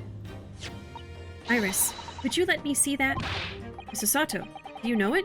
Do you know Japanese Morse code? Yes, I spent some time studying it. Well, isn't that just convenient? What a coincidence! Because I'm quite sure Morse code will become ever more important for international communications. Then might I recommend, my dear madam, that you focus your efforts on the English version. Be that as it may, Iris, show me the message, please. Of course.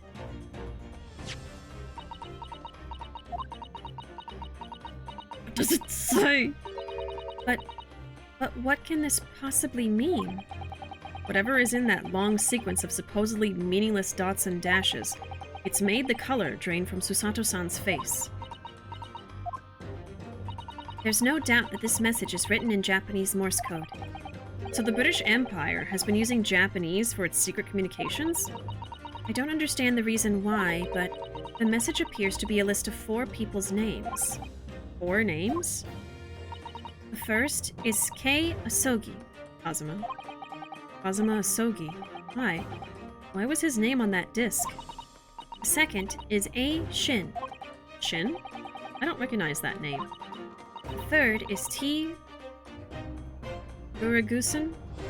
Guregu. Guregusen! Oh, katakana. Gregson.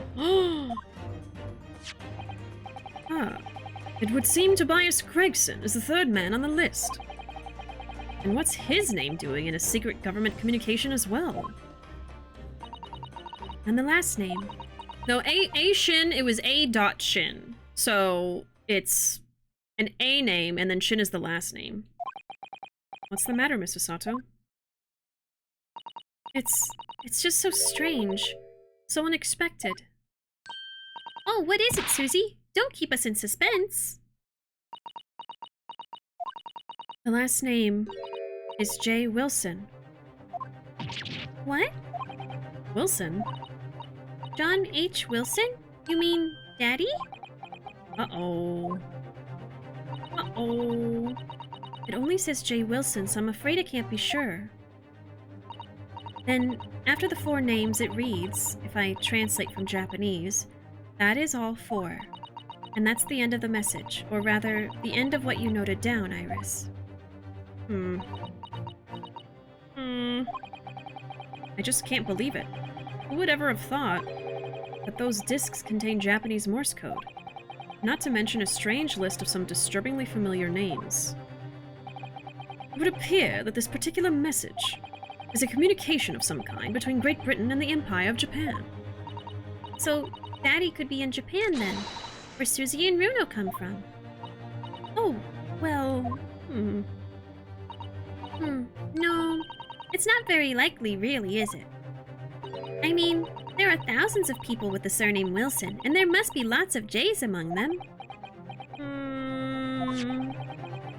Professor John H. Wilson, visiting professor of medicine at the Imperial Yume University. But we can't tell Iris about that now. Just can't. This is so strange. Somehow, in solving the case of Mr. Windibake's murder today, I feel like I've rolled back a boulder at the mouth of a very dark cave. I do wonder if perhaps it's a dark cave that we shouldn't go wandering inside. We probably will in the second game, though.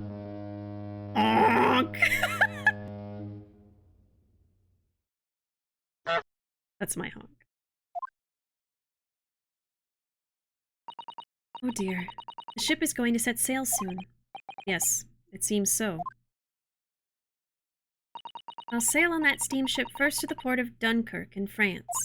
Then I'll change onto a larger passenger vessel bound for Japan. Time for honk. You're really going then, Susie? We wish you a safe passage, Miss Susato. Thank you so much. I wish all of you the very best. Miss Susato, I had hoped to have you always at my side, to guide me and support me. Mr. Naruhodo, Please, come back soon. As far as I'm concerned, you really are the very best judicial assistant in the world. Oh. Susato takedown for the road, perhaps? I'm quite sure I'll be back before you know it. If anything happens to Susato... You don't want to know. You don't want to know! Don't tell me anything. Really, Susie? Oh, no, don't forget, Iris. I made you a promise I've yet to fulfill. A promise? About your manuscript. Oh. Oh yes, The Hound of the Baskervilles. Well, I'll be waiting for you then, Susie. A promise is a promise. Definitely, Iris. Yeah, I've had Susato for 5 cases, and if anything happened to her... Susato takedown right into the ocean, please. Please. Mr. Naruhodo? Yes? Do you remember the first time we met? Yes, of course. On the SS Burya, when I was dragged out from that wardrobe still half asleep. If I remember rightly, you threw me halfway across the cabin with a Susato takedown. You know very well that I'm talking about after that. It's strange, but being thrown together as we were in that case, I somehow felt straight away that you were the perfect person to continue Kazuma-sama's great legacy. Susato. And my instincts were right. I really want to believe. No, I'm sure that... I'll be back soon. Farewell until then. Man. I'm so nervous for her. It's a long trip. Long trip.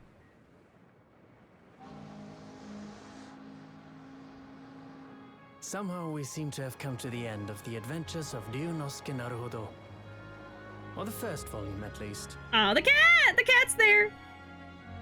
Bye, Susato. Looking back now, it feels as though fate has led me on this journey. Oh. He's got the most colorful outfit. Fate led me to becoming a lawyer, to traveling halfway around the world, to meeting the great detective. I'm sure there'll be trials and tribulations ahead. Of course there will. They bumped up the brightness there. But whatever happens, I know I'll be able to turn my fortunes around. Oh my goodness. There he goes. After all, I have the greatest friends in the world on my side. The power of friendship strikes again.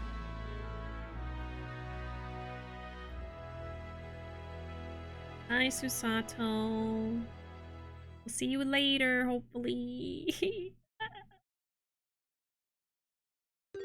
Oh! Oh, yes. Mr. Naruhodo. Yes, Mr. Sholmes? It just never ends. This game never ends. It ain't over till it's over, huh? Yes, Mr. Sholmes? I have some rather awkward news. The railway company has decided to sue over the special express train, apparently. Huh? It caused such a commotion on the line. All the other trains had to wait at stations. But really, we would never have made it to Dover in time otherwise. Anyway, I explained everything and how it was all your fault. Huh? Huh? What? I believe a formal complaint should be delivered to your office tomorrow.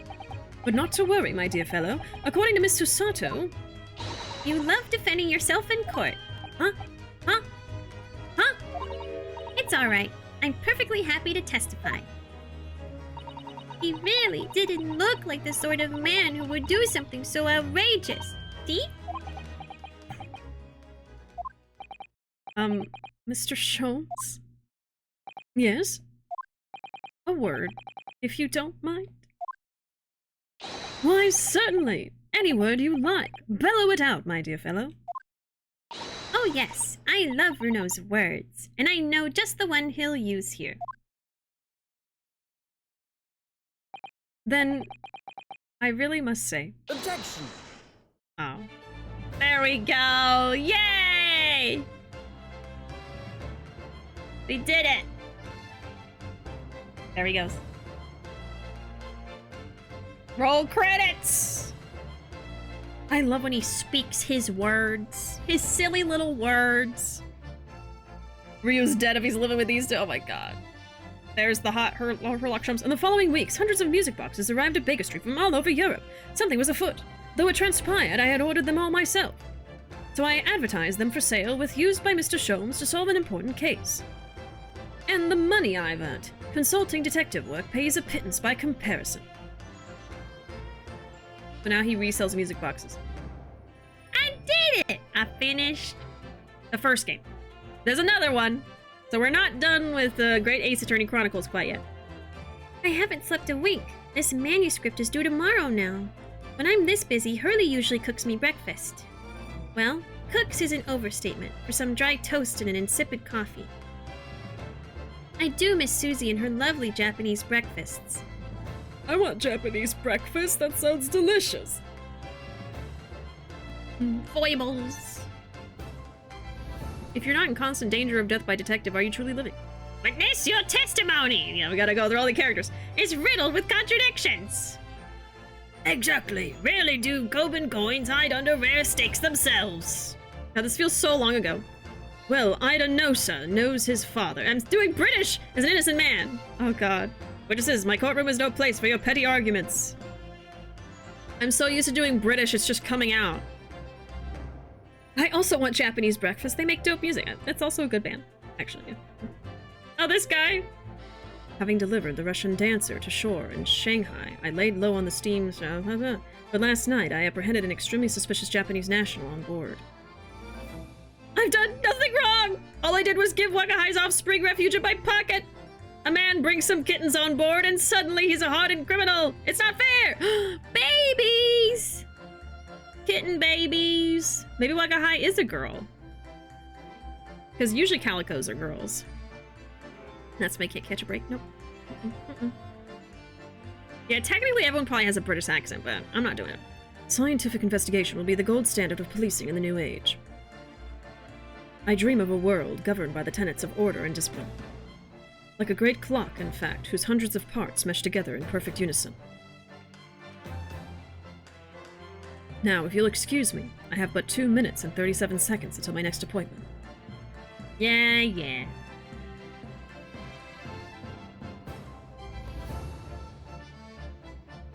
Give me your office. Pocket kittens. This game is, we're gonna make Bishy do every single voice one last time. The latest Rouse magazine is out and I'm in it again. Whenever I say that one line she wrote now, I get a standing ovation. Wanna hear it? Not bad, I suppose. For an amateur. Oh my god. Glug, glug, glug. Ha! Her ladyship puts me to shame.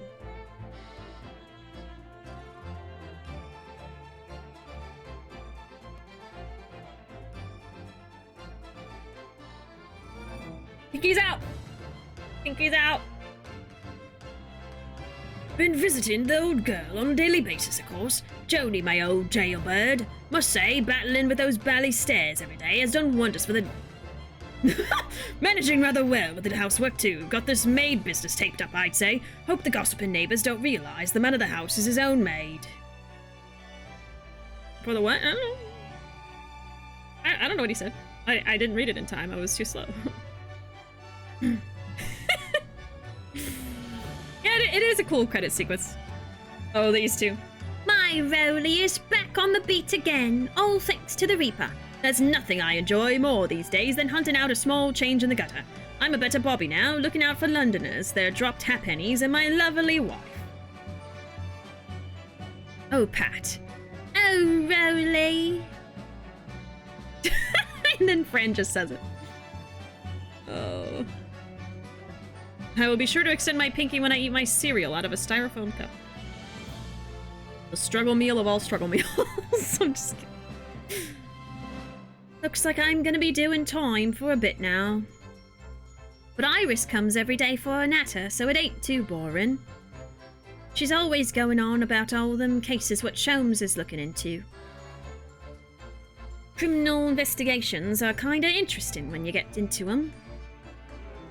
Maybe she'll be a detective someday. Who knows?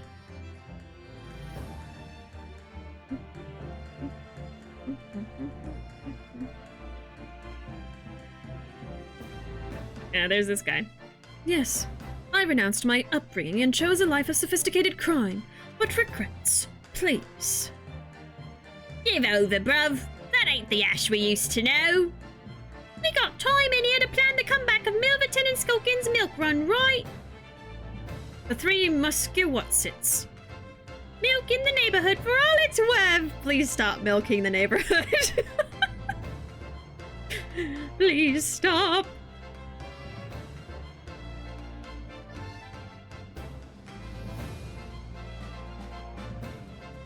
I can't believe the end of the game still had 4 more hours worth of content. With some silly breaks and conversations sprinkled in. This past 6 months has been a time I shall remember forevermore. Painful goodbyes and wonderful encounters. I've come to realize that's what life is all about. Naruhodo-san, I promise. Your assistant will return to you one day. But for now, I leave you with many memories and a heartfelt wish that life will treat you well.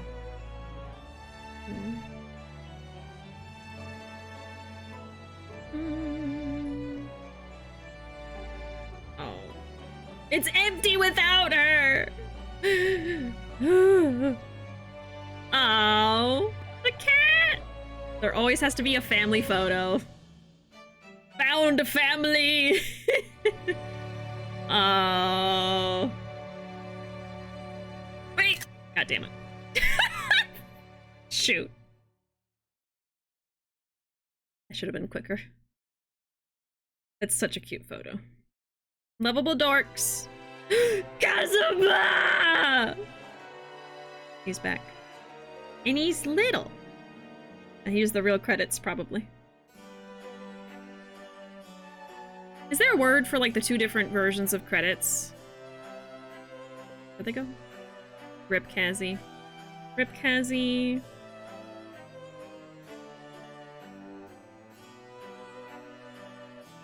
So much 3D animation in this game. It's great.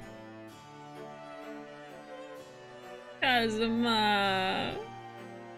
And his headband. Credits and second credits? After credits? Okay, after credits. The baby. That was the first British person I voiced in the game. Swan Lady. Susato! Were you literally following in Kazuma's footsteps all I know! I was thinking that! I was thinking that.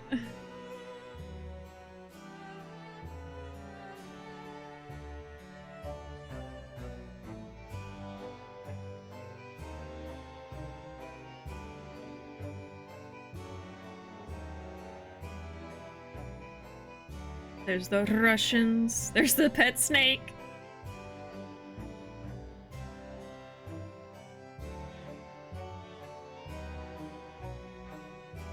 And that's the part where Kazuma left us, so what's happening now? No! No! No! No! No!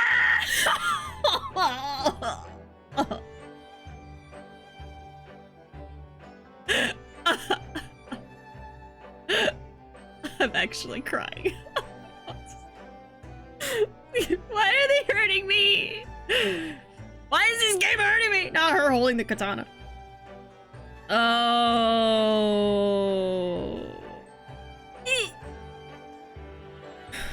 Literally teared up. Oh my god. I knew that was gonna happen. I knew that was gonna happen. I knew, as it was like, oh, you're going through the story of the game, I see. Oh no. He's gonna stop at some point. Something's gonna happen to him.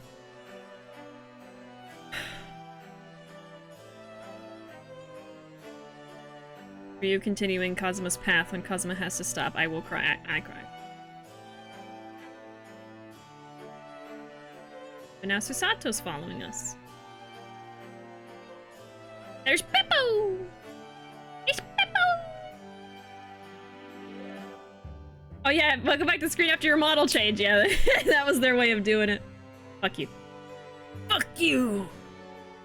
And your Lucky Charms!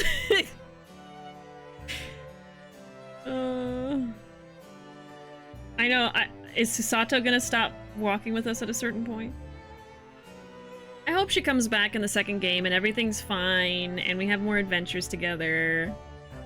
We'll see next week, I guess. Yeah, we'll definitely be ending stream after the credits here today. There's Sholmes. And then we'll do everything else next week. We'll start on the second game or those extra stories you guys talked about. We'll definitely have to do that next week. There's the cat. But where's the mouse? The mouse is the best character, obviously. Thank you for the clip. And there's Iris. Another baby. So excited for next week now. It's gonna be great. Yeah, I'm looking forward to the second game. Look at this little found family. We just need the cat. There is Lake Jection. Lake Jection. He's just standing there. Yeah, do something. Do something, I dare you. Yeah, you just cross your arms and stand there. Yeah, you just stand there and look pretty. He also has a sword, actually.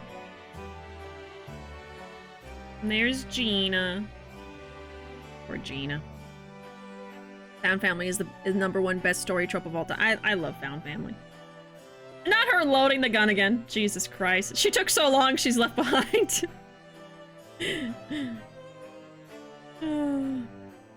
He has that Miguel Dorito body shape, doesn't he? Oh my god. Miguel just owns that now. There they go.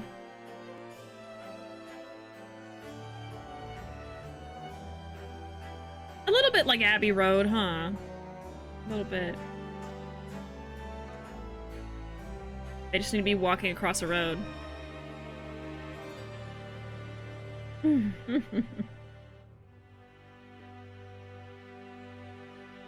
Oh my god. That's cute. Ah, the Great Ace Attorney Adventures Finn.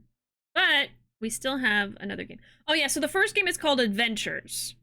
And then the second game is something else. Okay. That's the subtitle I was trying to remember. There we go. Oh, look at them. Best friends. Best friends. Ooh, the second one's called Resolve. Okay. Resolve. Yeah, I think that's it. Huh? Oh my god. I thought there was more. I was like, no, it's over. We're done. Now what happens? Are we just back at the... Okay, so now I can probably select Adventure. We got Resolve.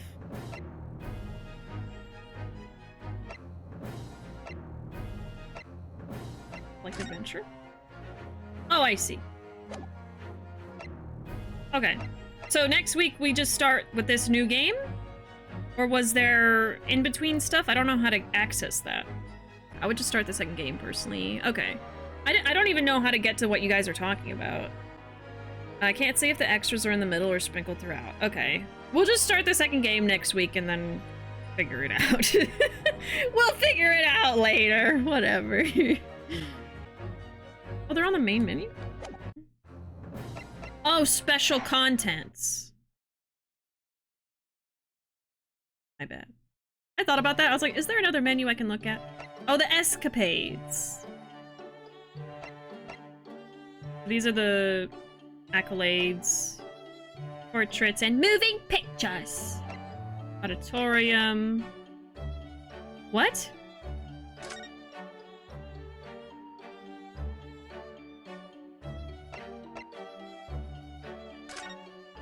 Oh, wait, is it spoilers? Oh, sorry! Oh, no! Oh, no! Sorry. I didn't know. I didn't know it was gonna be spoiler.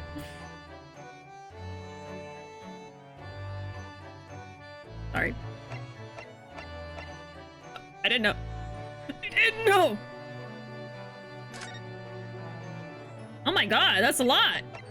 Holy shit.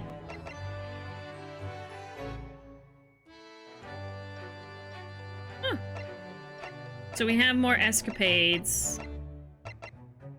And it looks like all of these are, like, for the first game. I don't see anything... I think Luna told me that it would be safe anyway, for us to do this before the second game.